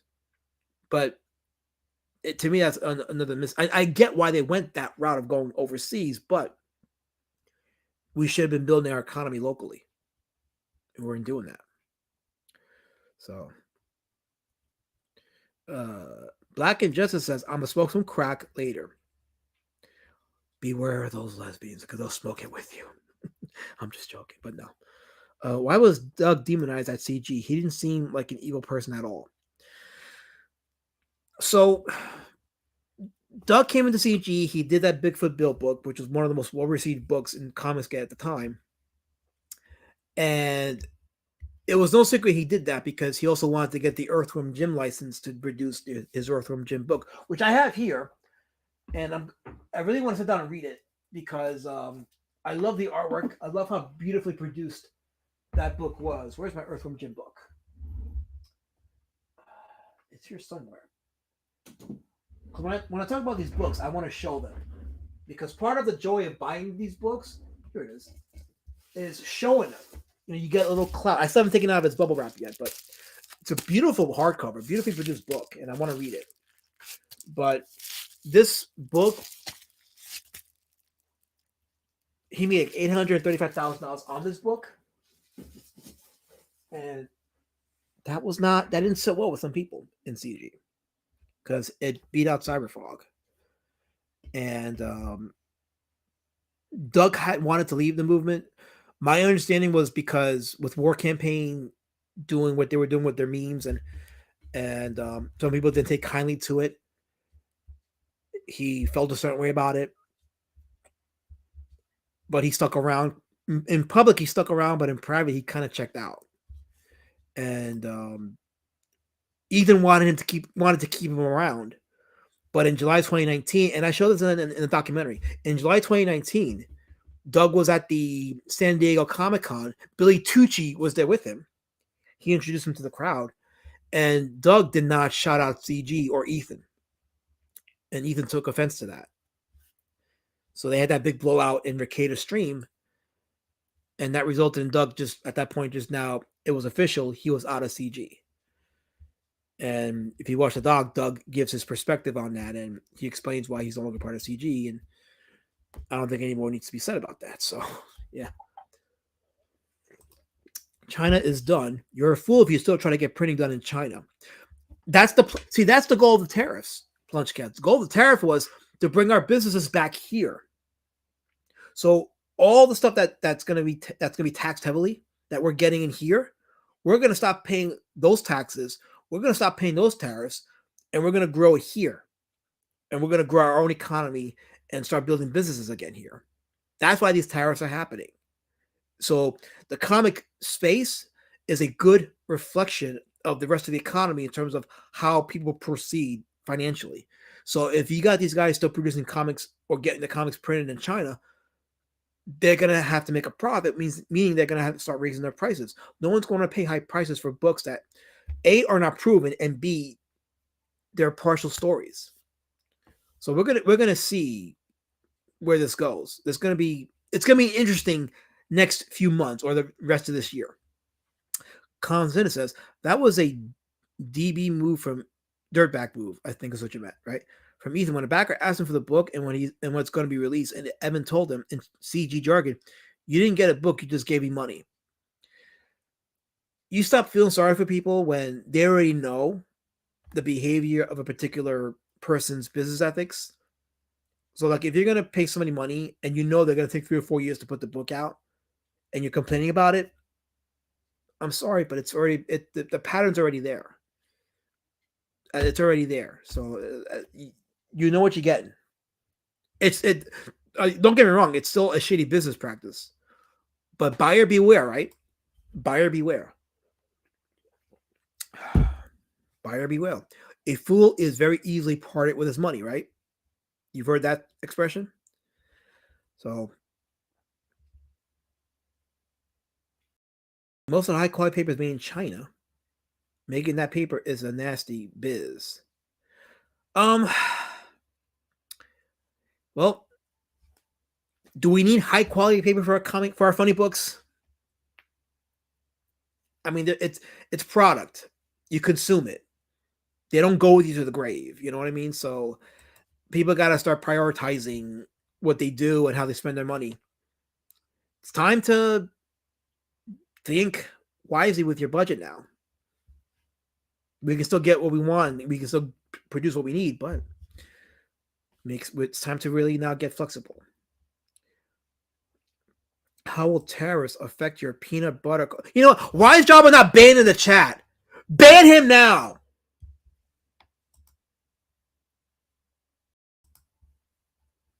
I'm trying to be serious, Jabba, and you're putting this crap in my chat. The hell's wrong with you?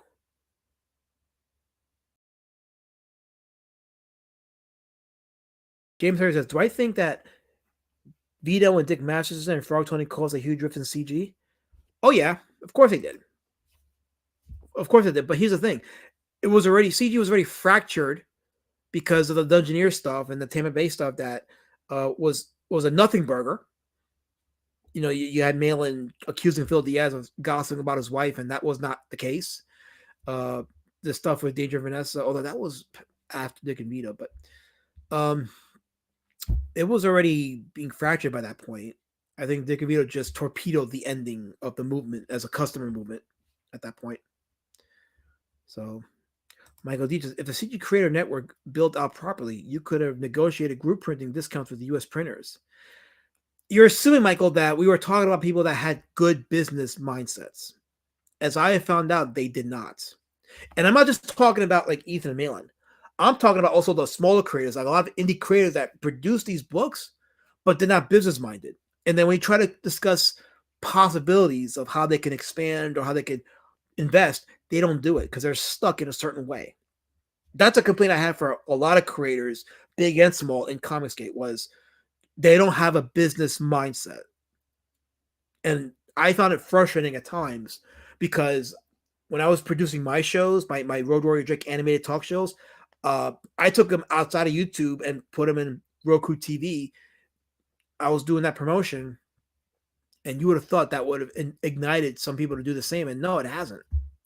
Instead, it's draw my book, go on a YouTube stream, promote my Indiegogo, wash, rinse, repeat. It's a death knell. It's a you know what I mean? It's a death knell, and it's totally not conducive to growth. And a lot of these creators, and here's the thing: so a lot of creators, they can't blame the big guys for not promoting them. They can't blame the big guys for not putting a light on them, because when you had a chance to do something with yourself and take advantage of a certain venue, you didn't do it. You just stood stuck on your shitty marketing line, the pitch, we'll call it. And the pitch is usually the hardest part, and I have trouble with that too. But still, you don't have a pitch, or your pitch is shitty. You don't go beyond the wash, rinse, repeat method of going on a live stream talking about your book for an hour. Like, people are gonna stick around for an hour. Like, who are you? You know. And, these are things that I've learned. So I'm telling you from experience what works, what doesn't work. Because if I stuck with that whole wash, rinse, repeat method of going on a live stream and showing my Indiegogo for an hour, I wouldn't have made $4,000 on my book. I would have been stuck at 400. So yeah, I speak from experience when I say this. And it was annoying how a lot of creators just did not want to break out of their bubble and take those steps to really, be innovative in something. Also, the ink for printing is made in China too. Like I said, it's gonna be interesting next few months with the comic scene. I appreciate that you didn't candy coat things, alas, Matt Hale. For the sake of the integrity of the documentary, I couldn't candy coat anything. I had to say what it was. There's no candy coating. So let's see here. Tinfoil Hat Nick. Shout out to Tinfoil Hat Nick. He says, the issue the work campaign had with Doug was the 106 back. Oh, that's right. I remember that. The 106 backers and international shipping. I'm storing my words. So what happened was, for those that don't know, so there was about 106 backers for his Bigfoot Bill book that were overseas. And the shipping costs didn't cover those books being shipped out there. So Doug at the time wasn't going to ship them because of that. And yeah, work campaigns shine a light on that, and that was one issue they had with Doug because of that. So that was a thing. There's a lot of lore in CG, but it brought up the whole hashtag of justice for the 106. I remember that, yeah. But yeah, that got worked out, and work campaign had no issue with them, and that's the thing too. And this is okay. Since I'll use this as an example. A lot of people had issues with War Campaign about things, and I'm not saying that War Campaign didn't deserve some of the criticism, but lumping them together as one entity when some members did something that was not acceptable, I thought was bullshit.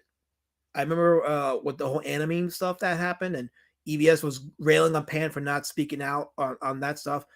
Pan was vocal about it. He didn't like those memes at all, but he wasn't gonna throw them under the bus either. He wasn't gonna throw these guys under the bus because of that.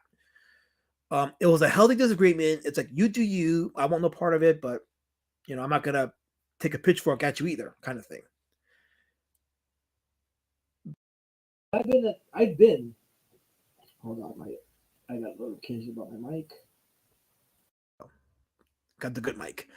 I've been in the Discords with the War Campaign Discords. I've been there, so I can tell you the ins and outs of it, of how they used to operate.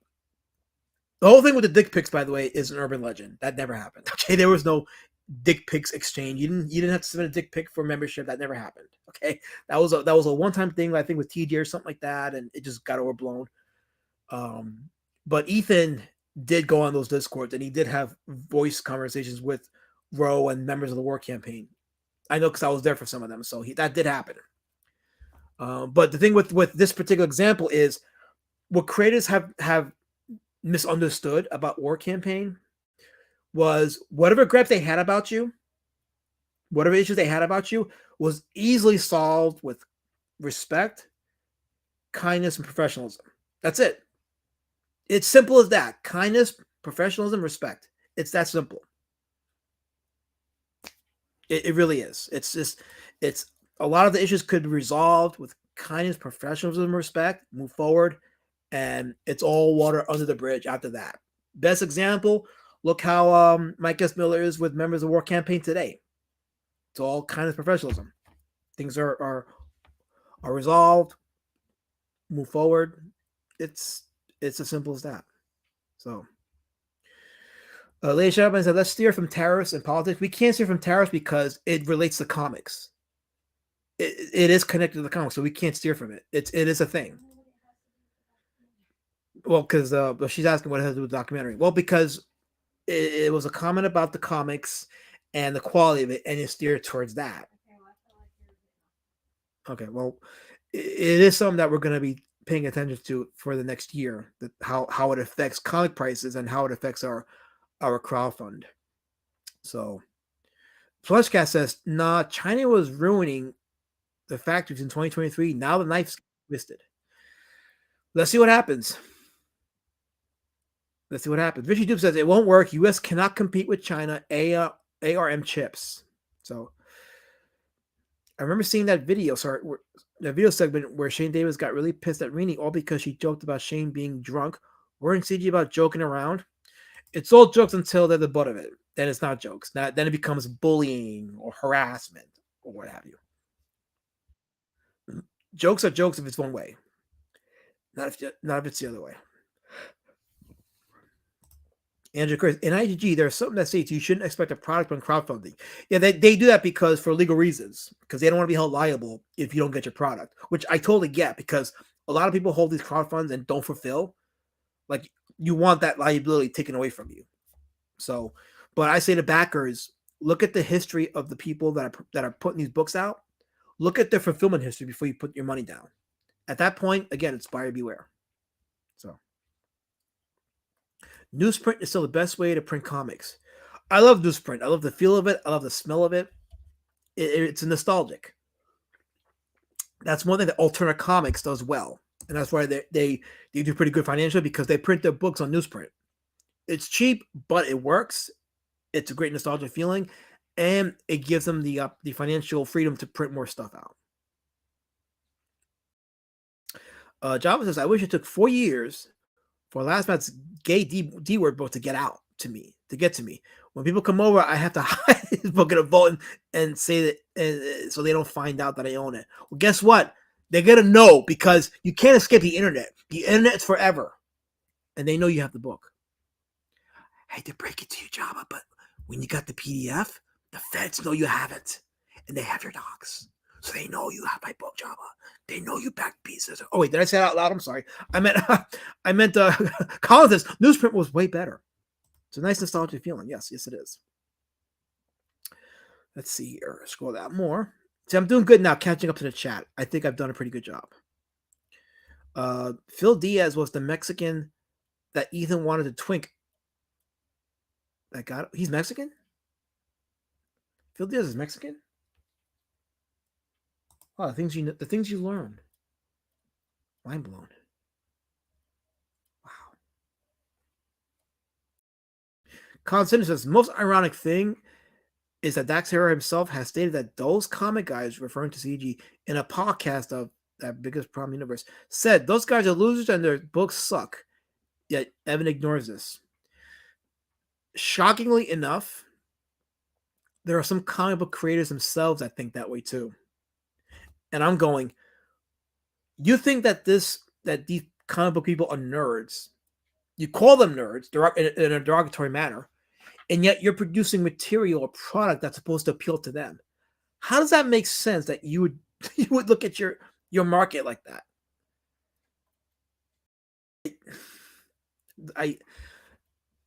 That's all I'm going to say. That's all I'll say. That's all I'll say. Let's see. Constant says the reason why John Malin and Evan Shane do not use Kickstarter is due to the new policy that says creators cannot make new campaigns and can be held liable for late product. That's the reason. That was why. Because this was told to me as well when Jawbreakers was the platform of Kickstarter. Your boy Zach had a campaign that wasn't fulfilled on Kickstarter at the time, so for that reason, Kickstarter canceled that crowdfund.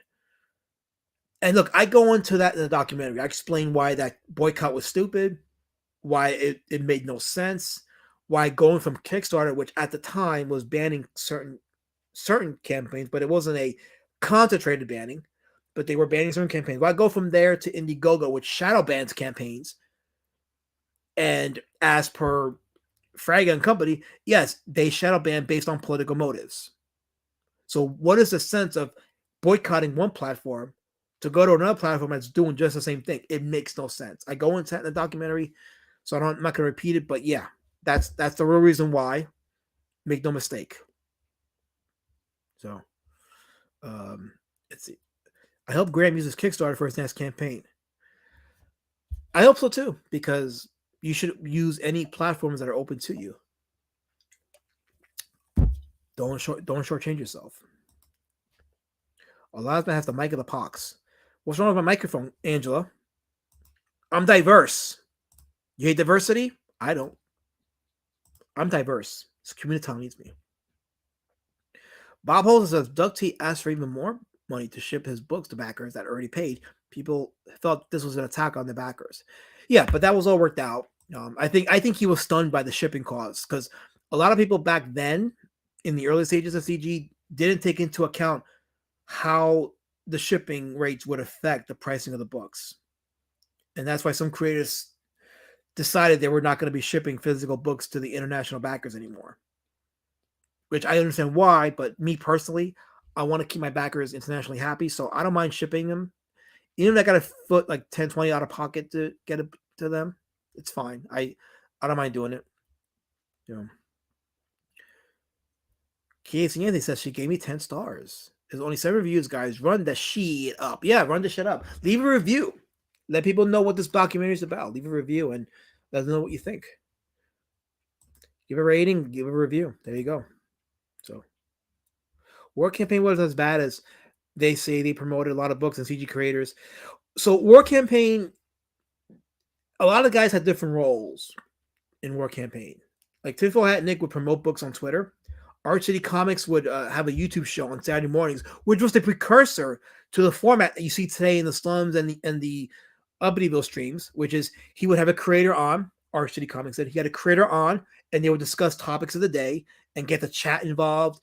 They had Arch City Comics had great engagement during that time. But yeah, a lot of guys in the War Campaign had different roles. They were whether they were promoting, they were producing, they were doing live streams, whatever. But all they talk about is the memes. All they talk about is the quote unquote harassment. I personally don't think it was harassment. It was overwhelming to some people, sure. But listen, they came at me War Campaign came at me a few times, okay? Like I'll never forget Pan put a tweet about my book and he made fun of the way I drew the eyes on Drake. I never forgot that, but did I say anything about it? No. That shit goes away after a while. So you just gotta let them have their say, whatever. It's the internet. what are you gonna do? It's the internet. Let's see here.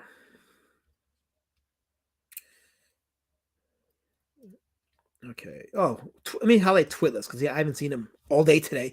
How does it feel to be the leading historian of Comicsgate by virtue of the fact that you're the only historian of Comicsgate? Um, I mean, do you consider Mikey No More a historian? He's only did that one documentary, but it's a crash course. I've seen that documentary 10 times over. I find it entertaining and it is informative. And it was the basis for me to really say, okay, I can do this.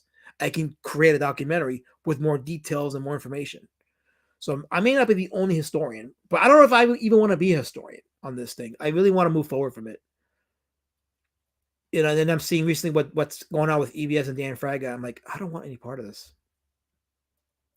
This is not conducive to making books and entertaining people.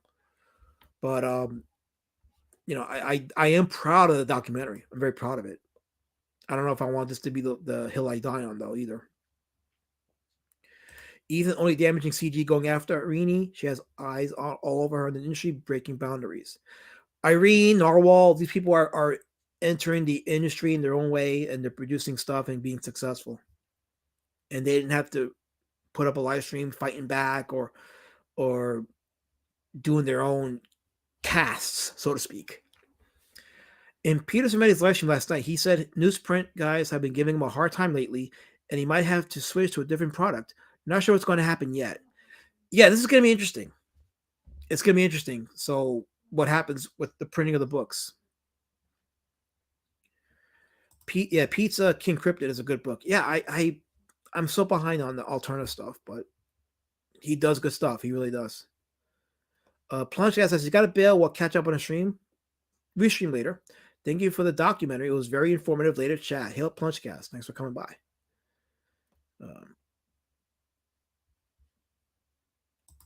Anyone knows? Okay, Ben31K UK says, anyone knows Ethan's not in the best of health, and if anything happens, that's basically NCG without a big channel promoting them.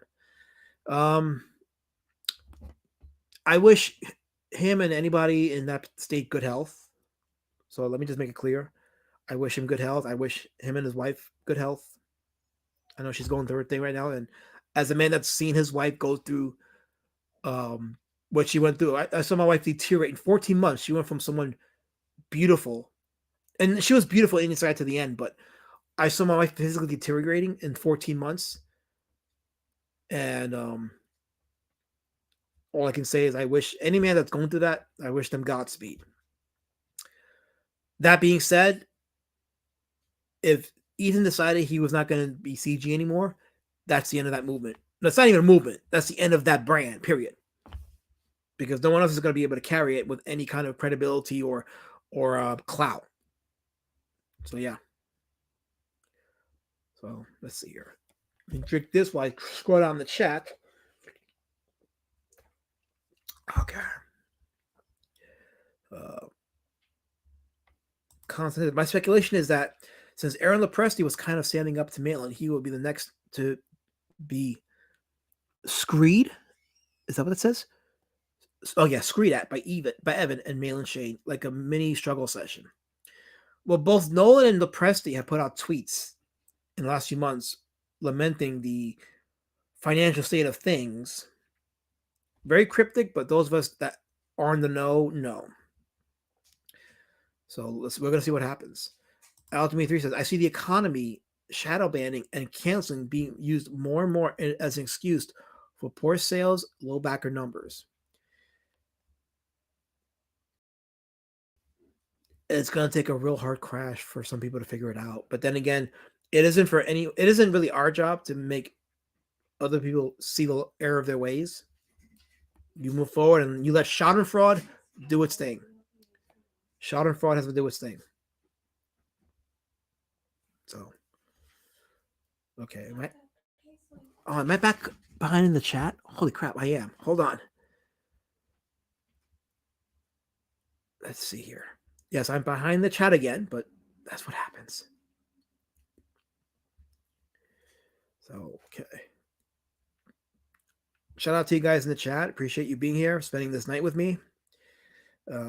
I'll probably be on for another hour, and then I'm gonna go watch Stranger Things. Oh, look, I caught up. I'm caught up in the chat. Yes, guys, I'm caught up in the chat. So I wasn't as behind as I thought. Okay.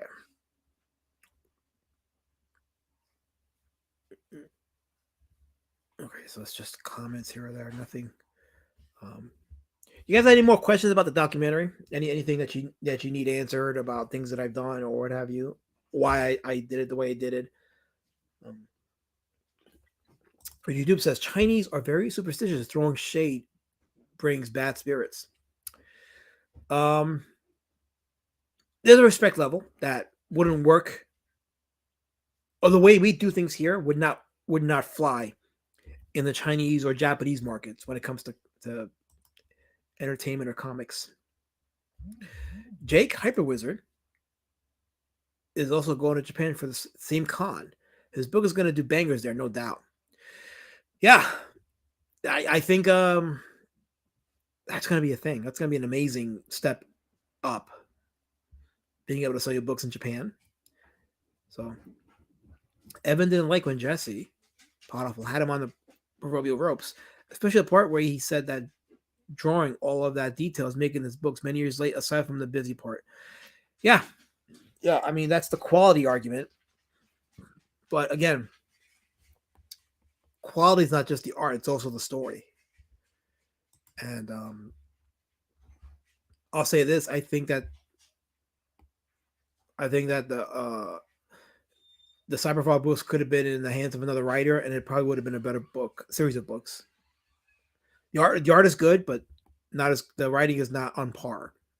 I'll say that much.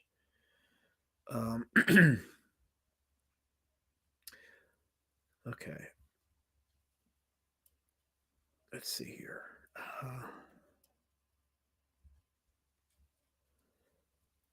Okay, I'm just reading this comment. Ethan Van Sciver already killed the CG movie by making it only about the salvation of former pros on YouTube and not creators creating. So, again, it's not a movement anymore. It's a brand. It's a trademark brand. Once you understand that, it's easy to emotionally remove yourself from it and look at it with an objective eye and not be as upset about it. See, I'm no longer upset about it. I'm not upset about what's happened then and now, because I've checked out emotionally.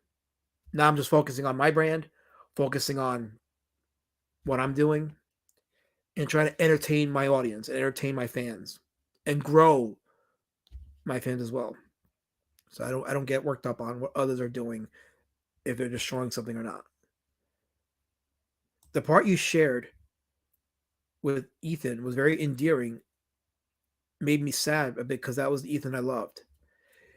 You talking about the Garden State Con? Yeah, listen, I look back on that time with the Garden State stuff, and it is bittersweet because as a person, Ethan was very personable, and he was somebody you could approach and have a conversation with, and there was no evidence of like gay ops or Twitter beef.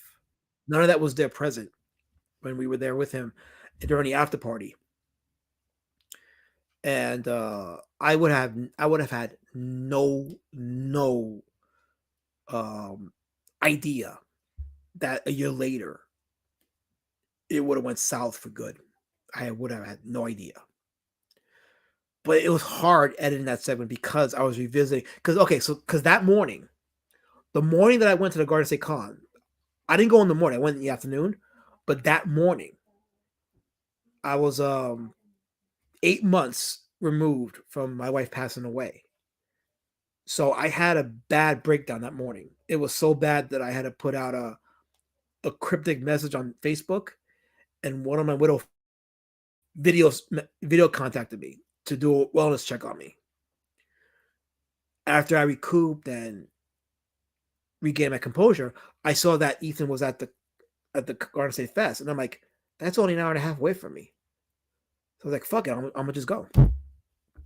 And the rest is history. So it was bittersweet that thing's happened. Because the thing is, like, I don't like to shit on Ethan, but neither can I ignore what's happened and what he's done and how he's treated other people. And the thing is, you can't have a meaningful conversation with someone to get them to see the error of their ways and help them improve. But if they're not willing to do that, and instead they want to make you an enemy because you held a mirror to them, there's nothing you can do but wash your hands of it and just walk away. Nothing you can do. Wait, what comment are you talking about? What are you talking about? You're gonna have to retype it because I going up and I don't see it. So retype your comment on in Prime of the fact circle because I don't see it. I don't see it.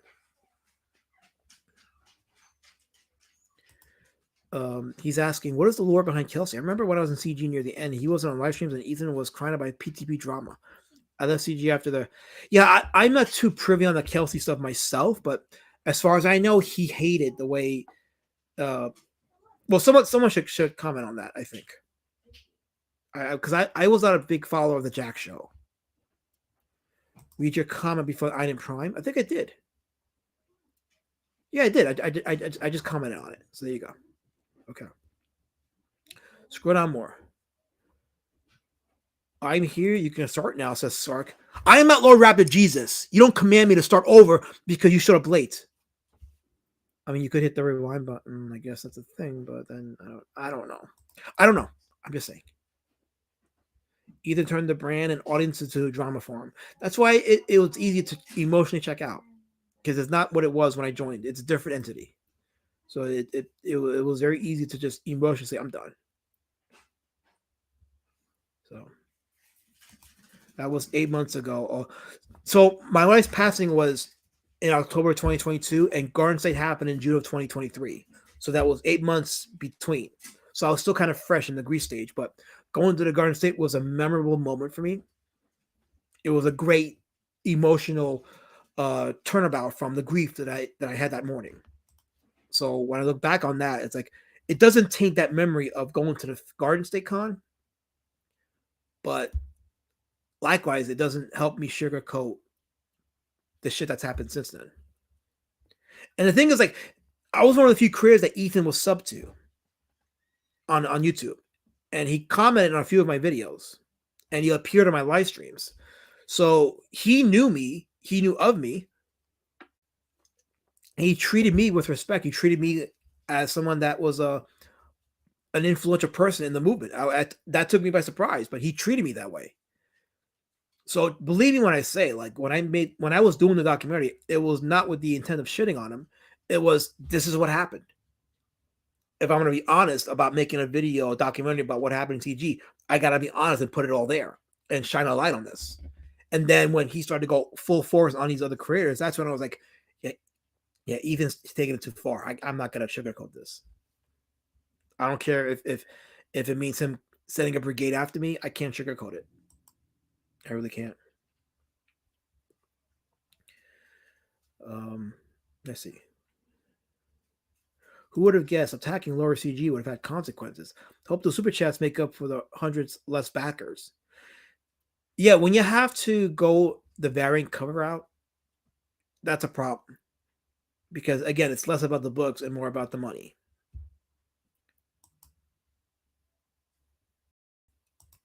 Yeah, there you go. Wait, what comment? I thought I read it. What comment? Okay, hold on a second, Angelo. What comment are you talking about? Let's see. I thought I read the comment. I'm just seeing a bunch of comments about you saying saying hi to people. I read your comment. Just okay, Andrew. Just for the sake of, because the chat's on fire. Just retype it, and I'll read it. I'll pay attention to what you're putting in there. Just retype the comments so I can read it. So, let's see. John wants me to read these nuts. I'm gonna read it. There you go. Oh, my comment about will you add to the documentary? No. If you're talking about adding more to it, no, I'm done. That document as it exists now, that's the entity that's going to stay. I'm not going to add to it. Now, does that mean I may do like 20, 30-minute videos down the road about certain things that happened? Maybe. Case in point, like I was given some information about the Melissa Morg stuff, and that would have been a 10, 15 minutes in the documentary right there, and it would have taken away from the the narrative of the story that's being told in the documentary. So, and I needed to keep it focused. So I said, I'll keep the Melissa Mork receipts, and maybe I'll do a video on it at some point. You know, we can call it Comicsgate's first creepypasta type of thing, because the whole Melissa Mork thing is wild. It's wild. And I'd forgotten about it, but when I went back and revisited it, I'm like, holy crap! I'm like, this person is freaking insane.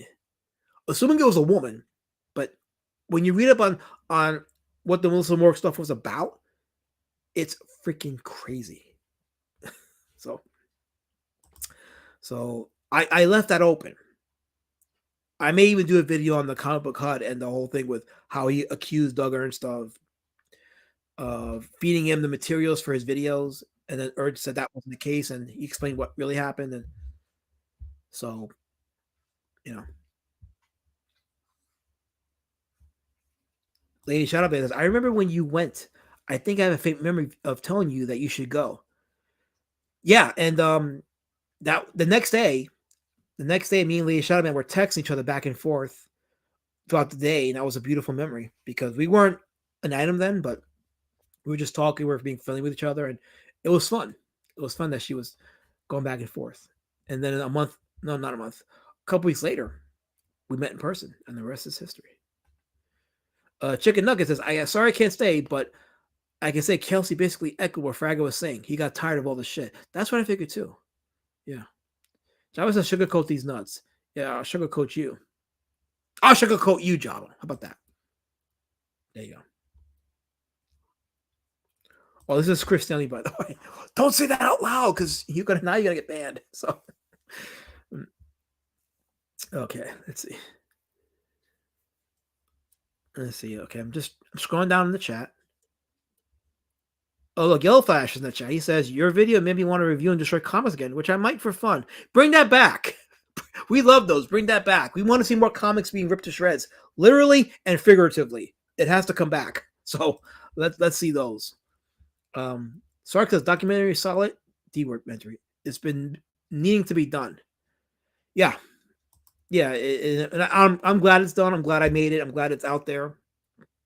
But I'm not going to do any special edition versions of it. I'll talk about it. I'll relay my experiences in this thing that we called CG. But as far as that creative ventures, I'm moving forward. So let's see. Constantine. Okay. Oh, a whole slew of new chats just came in.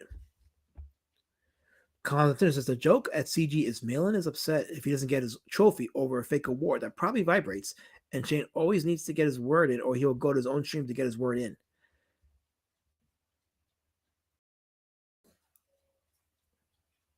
Grown men acting this way it's a problem. I'll leave it at that. It's a problem. So y'all flash us. Send me the comics of the CG Kings. I will. Oof. There you go, guys. There you go. There you go. So, Twitter says live viewing. Wait, at Heroes Con with the auteur director. Oh, okay. So Twitless is saying that him and Maxine and everyone else that's going to be there, they want a live viewing when I'm there to see the documentary. So rack up the beers. Yes, I'm going to be at Heroes Con in North Carolina in June. If you didn't hear the announcement, I will be there. I'll be selling copies of Street Champion Road Warrior Drake and Beast Citizen Road Warrior Drake. I got some new comics I'll be selling at the con there, so it's going to be fun. I will run into some issues, though, if I sell overnight, which I'm hoping not, only because I want to have stuff to sell for the next 2 days. Although I might get a few more copies of the books before I go. I might do that. So I think I will do that. I want to avoid a situation where I sell overnight. So CG Grill Fest 2025. Oh yes, we need to have a grill. Raptor, we should have a grill fest. Take the CG name out of it. Just call it Grill Fest. Grill Fest 2025. You can call it Raptor Grill Fest 2025 or something. Make it happen. That will be awesome.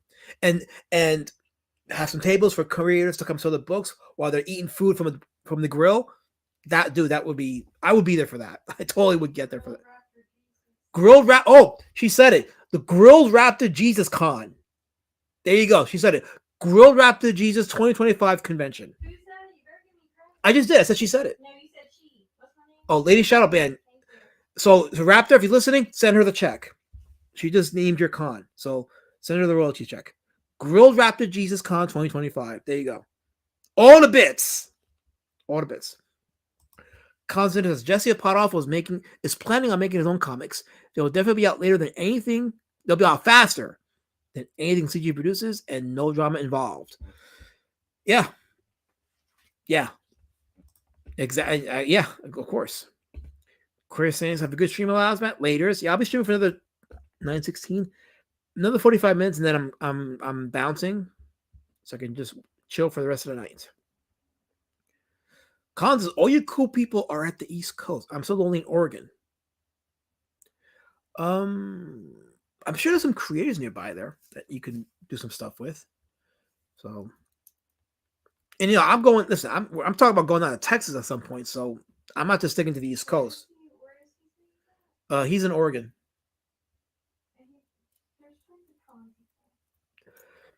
He wants to meet with all of us, though. Yeah. So. Well, I love the Northwest, so I'm down for it. Twitless. Oh, this is Edwin. Twitless. My goal is to get Lazarus into the Boston Crab at Heroes Con. I will claim the championship con. But wait, Boston. Oh, wait, Boston Crab. Oh wait, you mean the wrestling? Oh wait, that'd be weird. Oh gosh, no. Oh gosh, no. I will claim the championship con belt. All the fun. Sark says, I miss Tug doing breakdowns of the comic industry numbers, that and Zach Stamp Talk. They went away from what made things work. Well, Tug did the Amber Heard stuff, and that made him a lot of money, so no shame in that, but you know, that did hurt CG in terms of he wasn't there anymore, so he was doing his own thing, so it was one less prominent voice to give the movement legitimacy and validity, if you see Tug that way. Some people don't, but I'm just saying that it did have legitimacy. It gave the movement a sense of legitimacy. Let's see. Is that Woodrow? Lord Raptor Jesus Con actually sounds dope. No, I want grilled Raptor Jesus. He's providing the meats. He's going to grill for us. We're going to eat his food, and we're going to have books sold. Otherwise, I ain't going. Let's see. Let's see here. Grill Fest held at 4 a.m. in Raptor. There you go. 4 a.m. in Raptor's backyard. That there you go. See, Raptor, we just planned the event for you. Make it happen. Show up time is at 3 a.m. and 4 a.m. is the start of the event. Make sure you have police permits. Let's see here. Let's go on there. Okay, let's see here. Hold on. Oh, well, this talk is making me exhausted, but that's okay. I don't mind it.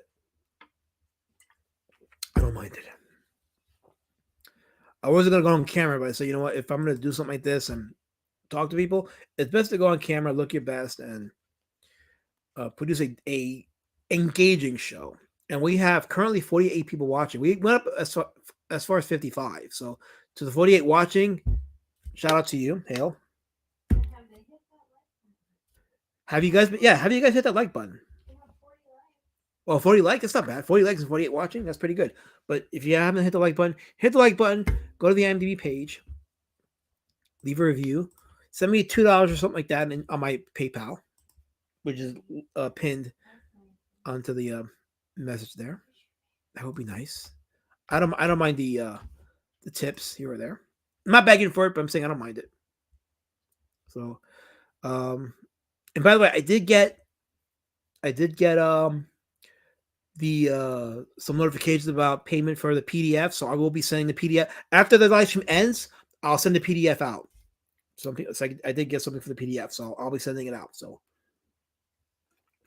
if you want the PDF for Road Warrior, the Beast Citizen Road Warrior Drake, not that book, the sequel. If you want the PDF and you want it tonight, just send me $10 to the PayPal link, and I'll send you the PDF. So. Shout out and hell. Let's see here. If you go to Raptor's backyard, highly recommend it. You get inflatable dinosaur outfits.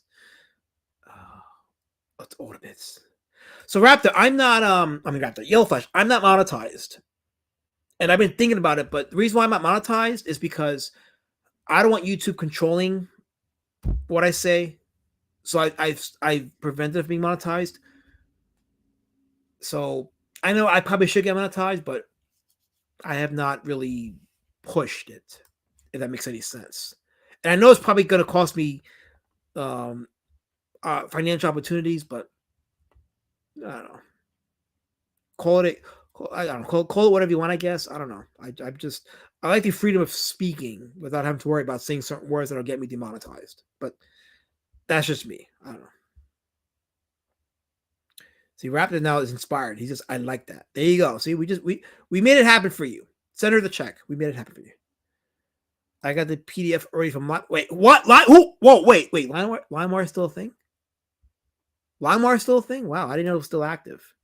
I used to use LimeWire, Kazaa, BearShare. I remember those. Good days. They already control what you say you're on the platform. I guess what I mean is I don't want to, like, if I want to say rape or suicide or kill or things like that, I want to say it and not have to use certain euphemisms. But I know they more or less control. I know. Listen, Yellowflash, they took down my live stream. YouTube took down my live stream from August of 2021, where I announced that my wife was sick.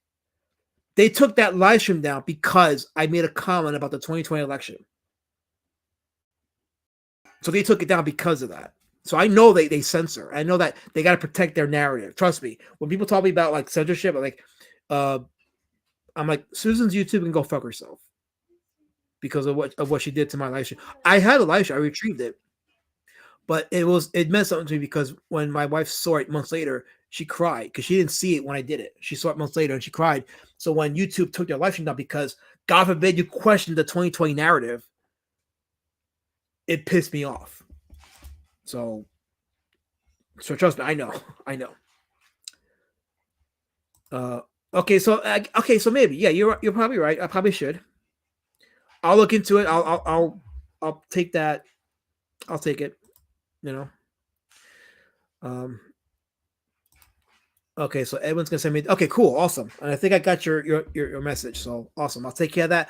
Once I hit the end live stream, I'm gonna send that to you. So like 10 o'clock, expect an email with a link to download the PDF. It's a pretty big file size, so hopefully you have space in you should, but I'm just saying. Let's see here.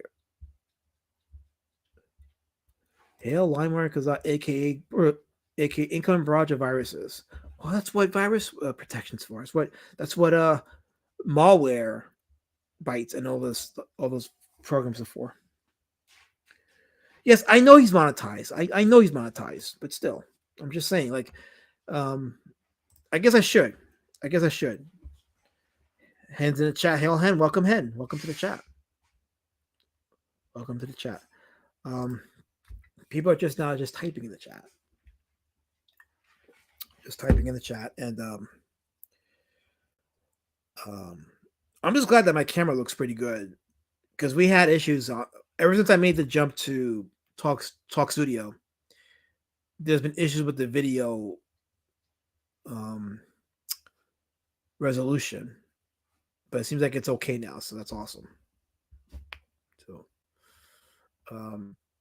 anybody have any more comments about the video or what have you? Now's the time to drop it because I'm caught up in the chat now. But in case you didn't get the message, my books, Beast of Aurora Drake, and Pumpkin War Patch are now in the print shop. So physical copies are going to be available by the end of this month, and then I'll start fulfilling them, and I'm looking forward to fulfilling them. So people would drop you tip. Okay, yeah, I know. All right, I'll look into it. I'll look into the monetization part. I'll do that. The indie comic book subreddit is growing again. Yeah. Oh yeah. No, the subreddit's yeah. Oh, that's right. Yeah. I remember that. So yeah, I should look into that. getting monetized. I should just get off my ass and do it. So it's a shame your camera has to pick up your peanut-looking head. You know, I'm glad I highlight these chats, Jabba, because I want people to see how you body shame people. That way they don't think I'm making it up. No, we have the receipts right here. Right here. Guys, this is cancel culture right here. This is cancel culture right here. Right here. That's it right there. Would you make minifigures of the D word? I'm open to it. I'm definitely open to it. So sure. I mean, it's a character that begs for an action figure, so why not? So when is Camel Moon putting out the darkness cut of the video? What video? Not my documentary. I didn't authorize it. That's not going to happen. Can you add Johnny Scap transgender segment to the doc? So I'm not adding anything else to the doc because it would be too long. But that probably would have been a quick segment. I would have probably added that in because the doc was already edited. I was just putting together like all the segments and narration by the time the Johnny Scap stuff came out. And I was like, man, if I had waited another month, I could have probably put that in there in the segment where you see all the degenerates and CG coming in. But I'm like, you can't put everything in. So it's fine. But I think Wiggle and Raptor did a good job exposing him and showing that stuff. So check them out. No wonder your gay little dogs like you. They remind you of peanut butter. Why is he allowed to type in the chat mods? Why? Jabba is acting like you're closed captioning a Lasmat. You guys are on something.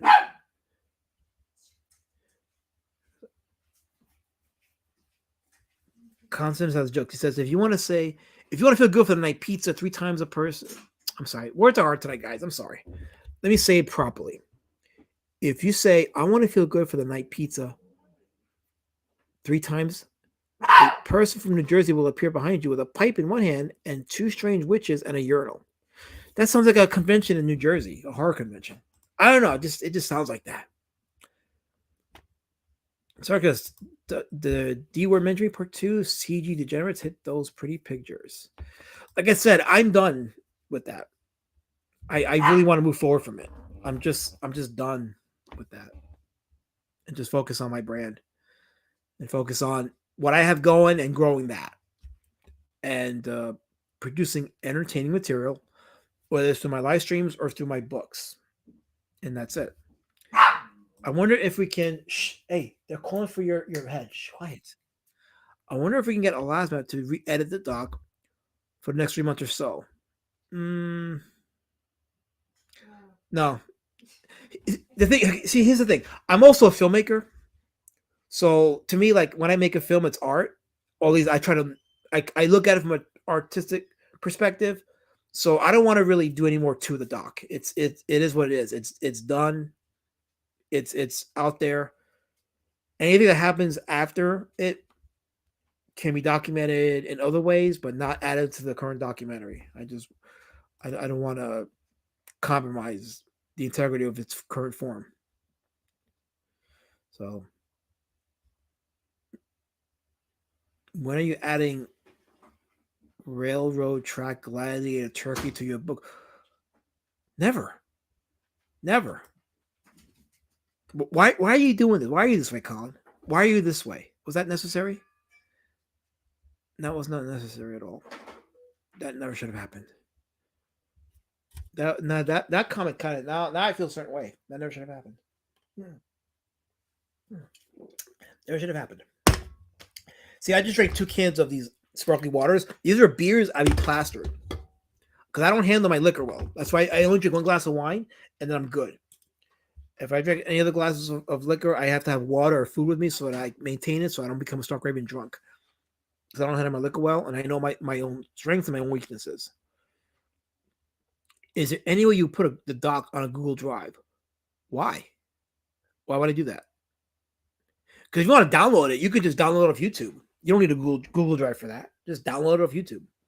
You could download YouTube videos. So I expect people to download it. So yeah, just do that. But on Google Drive, I don't know why, but I don't know. There isn't enough turkey representation in your book, and it's for a reason. And I'm gonna keep it that way. Turkey representation. What if turkey's not for me? No compression. I mean, you could download the 1080p version of the documentary. There's some YouTube downloaders that will allow you to download the higher resolution versions of it, so you could do that. Because the documentary, the file that I have, the documentary is 9 gigabytes. So I can't put the 9 gigabytes on a Google Drive if you want to do that. But do you have a few hours in a day to spend to download 9 gigabytes? If you do, I'll do it. So if I get enough call for it, I'll send you Google. I'll upload it and then send you the drive so you can download it. Sure, why not? But will the doc be on Blu-ray? It's a good question. I don't have a Blu-ray writer. I have a DVD burner. I don't have a Blu-ray burner, so I can make DVDs. I haven't not been able to make Blu-rays, but I'm not opposed to burning a DVD and sending it out to people if they want to. Like, if you want to do that, like, I'm okay with that. I don't know. I haven't had a call to do that.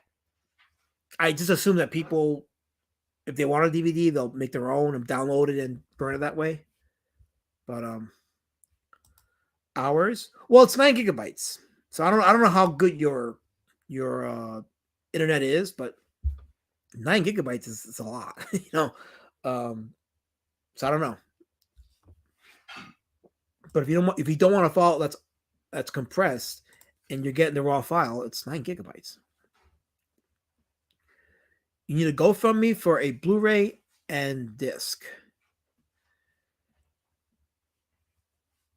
Or I can put it as a tier for, I don't know. I gotta think about that one.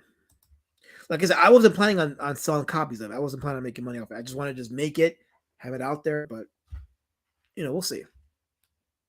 At the very least, just maybe just cover the cost of shipping. And each disc is like $1, so just cover the cost of shipping in this, and I don't mind selling, not selling, shipping a copy on disc, but I mean, from an ethical perspective, like, did I really want to make money off of this? Like, I felt like I was just taking all the ills that happened to people during that time, and now I'm profiting off of it. It's like I don't feel good doing that. You know what I mean? That's why I had no problem just making it a premiere on YouTube and putting it out there for people to see it for free and just getting what they can out of it. And trust me, I thought about like selling copies. Like I thought about making copies of it on DVD and selling it at the cons when I go. But I'm like, number one, I don't want the doc associated with Road Warrior Drake. Even though Drake is in the documentary and I'm in the documentary talking about Drake and my investment there, I don't necessarily want the doc attached as something in connection with Road Warrior Drake, if that makes sense.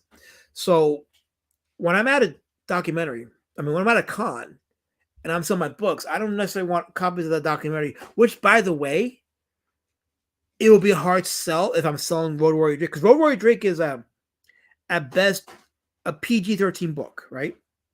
Because of the violence and other stuff in there. The documentary is a hard R in terms of language, and also with some of the Mandy stuff in there. So it'd be kind of a hard sell. Like you're at a con and hey, here's a documentary about a comic book movement, and they buy it, they put it in their disc, and they're seeing grown men fighting with each other and dildo memes and Mandy blackmailing creators and all that stuff, and it's like, this is a comic book movement, and I'm like, I try to tell you. I don't know what you want me to say. Like, how many more warnings can I give you? This is not about comic books. So, so archive need to pay for the time and equipment. Yeah, I know. I get it. But I know I'm gonna be getting shit because I'm not monetized on YouTube and I didn't make copies of this movie to sell to reap the cost of the time I spent. I get it. Listen, I'm probably gonna get reamed for this, but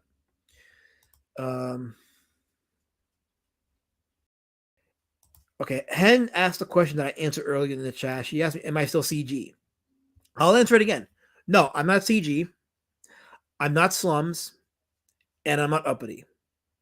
I'm cool with anybody in those sectors.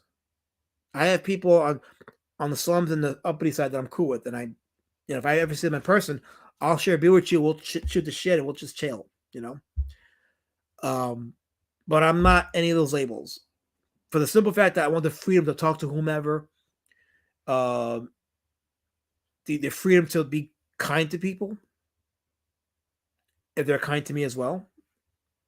I want that freedom without being told, why are you being friendly with so and so? They're like, I want no part in anyone's beef. I want no part in anyone's issues with one another. I understand there's issues between people. I'm staying out of it.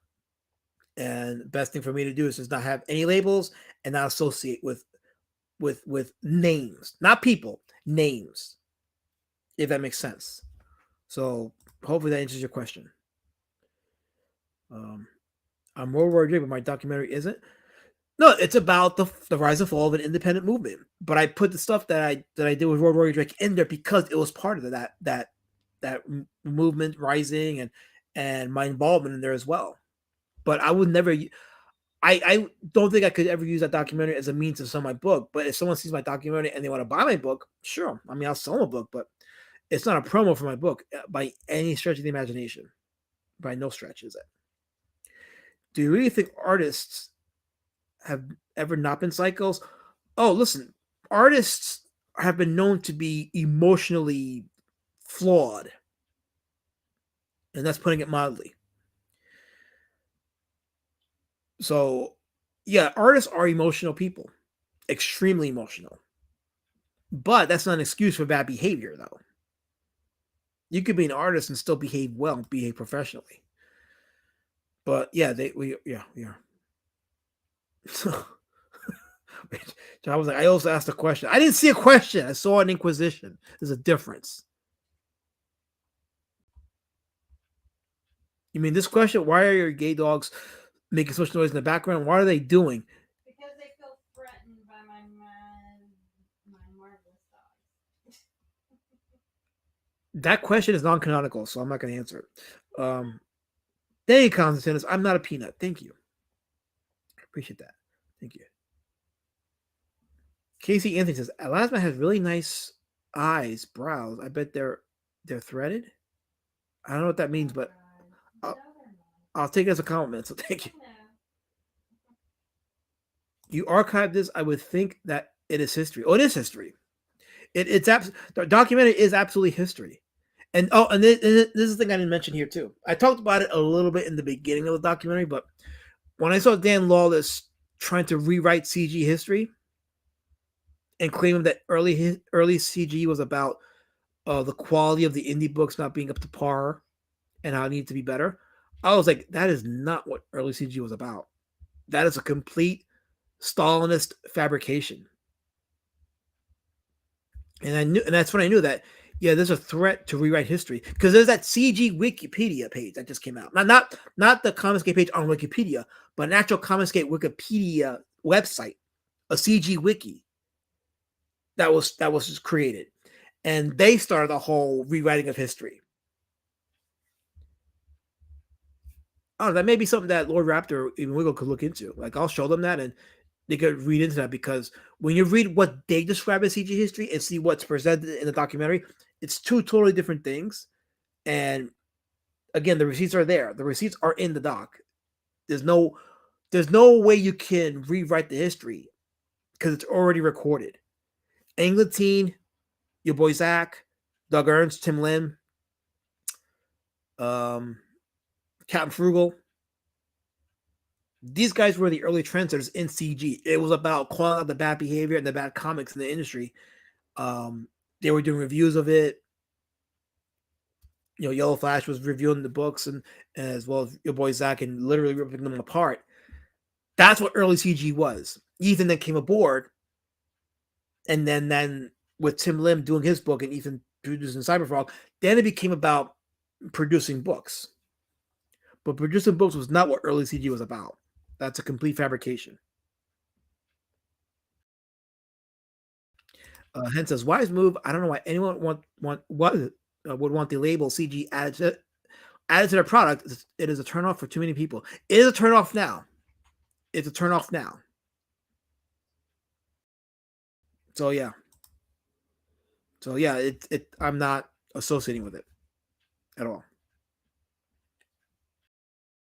Last man, it's not truly independent. He has two truly gay therapy. They're therapy dogs, not gay. They're therapy dogs. Therapy. That's good. Mental health is good. Because Lord knows mental health is a crisis in the comic industry. Yes, we do. Because if you're going to complain about like tweets, that's a mental health issue. Constantina says, Mikey No More and Eliza made two comprehensive documentaries that together to make a large picture of CGE's start and eventual downfall. Yeah, listen, my documentary was not meant to replace Mikey No More's. I did say that he left out a lot of information, but it's still a pretty good crash course history on CG. And I've watched it many times. So yeah, if you really want like your fill of CG history and what happened and so forth, watch them both. I have that Mikey No More documentary saved in my hard drive because it's a good piece of history to have documented. Because he did work on that. He put in some work on that. Excuse me. That sparkling water is acting up. But yeah, you could say his documentary is a crash course. Mine is a more detailed, thorough documentary with receipts. So, and there's stuff in his documentary that isn't in mine, and there's stuff in mine that isn't his. For example, his documentary did go over the ribbon coin stuff, so he has that. He shows that, and it also goes more into detail with the Vox-A stuff, which I felt was like a slight derailment. But he does go over the Vox-A stuff in detail. And my documentary has the Rob Casey stuff, the CG Jumpstart stuff, the Phil Diaz stuff. It has that, so you get some good stuff in both. Let's see. Constant is what was the lore behind that one video of a guy getting mad at the guy behind the camera? It was some guy asking for $40. That was Captain Cummings behind the camera. So Cummings, so the guy in front of the camera was B. Clay Moore. All right, and B. Clay Moore was crowdfunding a book on Kickstarter. I think it was Kickstarter. Or Indiegogo. He was crowdfunding a book. And Captain Cummings, put in $40 to that. That book never fulfilled, and it was late at the time of the video. So Cummings was out with his wife on a date one day, and B. Clay Moore saw Phil Cummings because Captain Cummings was vocal publicly quite a few times about B. Clay Moore not fulfilling. So Moore went over to Cummings, and that's what the video was about. And then what you see in that video was the result of everything that led up to that. So let's see. Okay, Colin says, serious question. What do you think it would take to make a real movement for indies instead of the cringe we currently see? The answer to that, Colin, is movements are, to put it as nice as it can be, there is no movement that's going to work that's going to do that.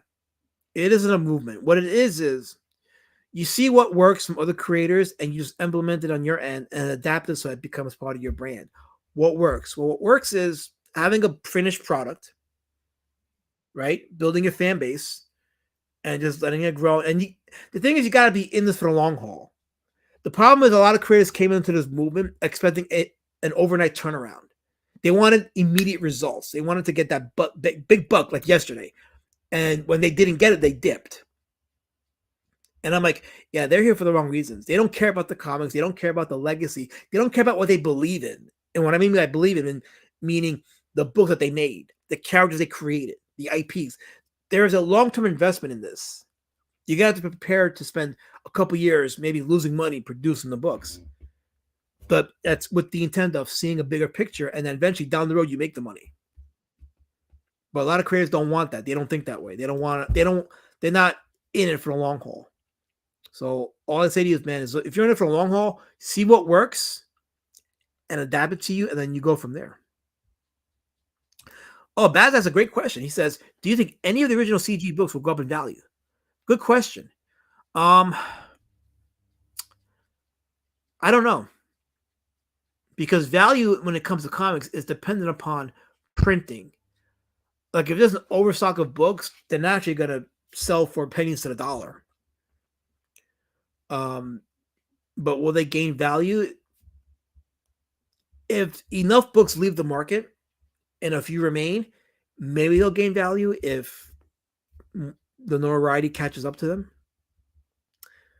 But no, otherwise I don't see it going up in value. Again, maybe Cyberfrog, maybe like the chromium covers, maybe those will go up in value. Maybe, I don't know. I would have said Earthworm Jim because the hardcover is beautiful, but he's still printing those, and I'm glad because I was able to get my copy last year. So, but a lot of factors go into whether or not the books will gain value. So people think that just because you make a comic book, it's going to gain value years down the road. No, if you're still printing it, it's going to have no value.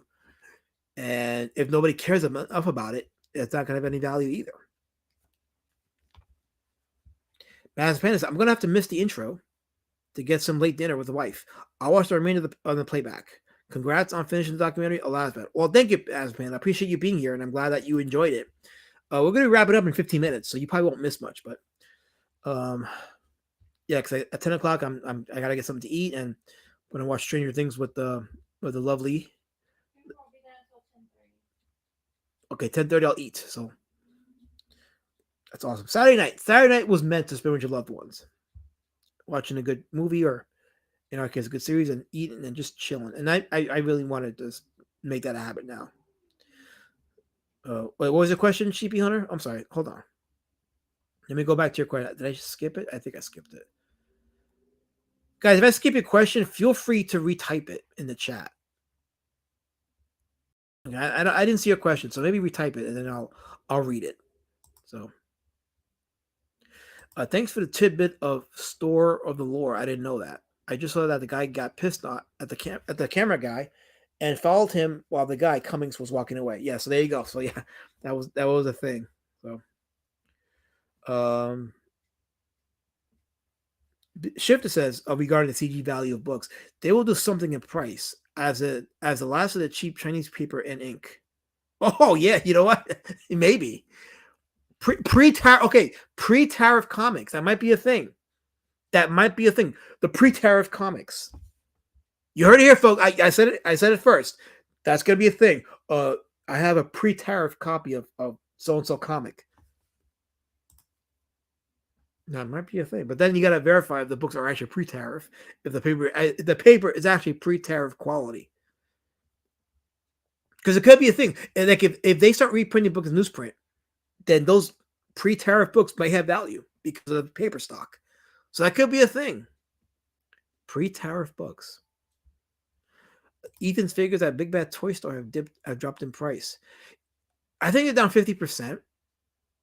And remember, these people were giving Eric July shit for his 5% discount or whatever the case is for his books or whatever. But if you bought a Cyberfrog figure at full value and you see Big Bad Toy Store selling at 50%, you kind of feel like the asshole. Like if I had waited, I would have bought Cyberfrog at a cheaper price, but you know. The inks are going to be a big problem. So yeah, let's see what happens. Let's see if the business merchants here in the U.S. get their shit together and start producing ink alternatives. So let's see. Jabba says, I gotta spend time with my gay dogs. Just shout him out if he misses your question. He's about 20 minutes behind, or send night letters. I'm catching up.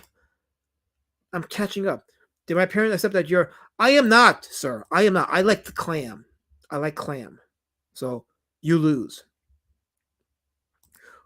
Who do you think will be the next king to speak out on Ethan attacking creators? Any guesses? Maybe Nolan. Graham Nolan's been throwing hints here or there of dissension as of late. So maybe. I don't know. Let's see here. It would take 3 years to build a paper plant in order to make that paper. However long it takes. I mean, this is going to be interesting time right now. when businesses shift from overseas to here. So we'll see. That paper is nasty to make too. The waste is bad and there's lots to it. We're gonna see what happens. Listen, there could be businesses. I didn't miss nothing, Job. I missed nothing. I'm trying to answer Shifter's question and you're derailing it. I missed nothing. I was saying that there could be some businesses waiting in line to fill that void. We're gonna see. We're gonna see now. My inheritance took a huge hit this week. Yeah. It's gonna get tougher before it gets better. But we have, and I'll say this: we've had 20 plus years of mismanaged funds from the government with our money. It was going to take something drastic to fix that. And people are going to not like it in the beginning. I may not like it in the beginning, but it has to get bad before it gets better. Oh, wait, Twillis has a question. Yes, Twillis, please give me an honest question for once. Don't let Jabba spam the chat. I didn't skip his question. I even asked a question. He didn't even answer a question. He was busy maligning my therapy dogs. Twillis, be careful. Be careful, Twillis. I'll be seeing you in person in a couple months. I'll do to you what Dan Frigga did to Shane Millen today. I'll stand in front of you and just stare at you. And you nothing you can do about it. There's nothing you can do about it. So it's 9:52. So we've been streaming for 2 hours and 51 minutes. It's been a very healthy conversation. Shout out to the 49 that are still watching. Shout out to you guys. Oh, really? You want to bring it? Well, how about you pull up? Let's pull up. Let's pull up. Let's pull up. I have Twitter's threat. This is a blow to my ego. I got Twitter's threatening me. It's a huge blow to my ego. When Twitter's is threatening me, that's when I got to put the pause button and say, you got to rethink your choices now because this is not a good look. Government heads are getting upset that their financial dealings waste is being investigated. I'm all for it. I'm all for it. I'm not okay. He must be asked. I'm not answering that question. I'm not gonna highlight that question because mom and the V word, I don't want in the same sentence. I don't want to think about that. You're a degenerate, Jabba. You're a degenerate. Bear asks, you afraid of Twitless Elasma? No, I'm not afraid of him. It's just that it's like punching down. I have no clout punching down on someone like Twitless, and I feel bad. So no. I don't. Great Cloudy says, I enjoy your documentary. Thank you, Great Cloudy Day. Even though he says earlier that I cried about CG mostly. I didn't cry. I showed what happened. I was very meticulous with my narration and what I was going to say because I don't want people to say, well, you said this. Like all this said was what happened. And I showed what happened. So you can't say that I was accusing or alleging anything because I just showed what happened. That's all I did. So, wait, what do you think you came from, Elasma? I don't, Hen, craft something. Fireball Livestream, craft something. For the love of Allah, craft something, please. Just do it. So, Richie, I troll hard in real life when needed, as you should. Yes. So, Java is asking if I'm a C-section. Why is it about my creation? Stop it now. Stop it. This has nothing to do with comics. This is not going to sell comics. Stop it now. Whoa, horsey. Whoa. Colin says, craft something. Flint and steel? Why not? Chicken jockey? Wait, did you just write chicken jockey in my chat? You did. That makes no sense. Bear says, admit it, alas, that you were hatched. I deny everything. I deny everything. Why? Okay, so I think it's time to start ending the stream because now you're deviating on the conversation about my creation and how it came to be. And I will not entertain that. I will not do that. So, again, Beast says Road Warrior Drake is in the print shop right now. And I will have physical copies to ship out in the next couple weeks, and I'll start fulfilling. Monday, I will be doing a live stream, 8 o'clock Eastern time, on the next horror film that we're going to be talking about, which is Horror Express, starring Peter Cushing and Christopher Lee, based on Who Goes There, which is a short story that inspired The Thing. That will be a good thing to talk about Monday. Also, Thursday, we're doing the next Indie Comic Outlier stream. Haven't picked up my creator yet, but I will. It'll be fun, informative as always. And on that note, I'm going to call it a live stream. But I appreciate you guys coming in and joining me on this Q&A. A lot was discussed, a lot was covered, and I think we're all the more better for it. So I will now leave you with my regular intro. I love the peanut head look. I don't have a peanut head. What the? I don't have a peanut head. What are you talking about? What? There's no need to body shame me. There's no need to body.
you.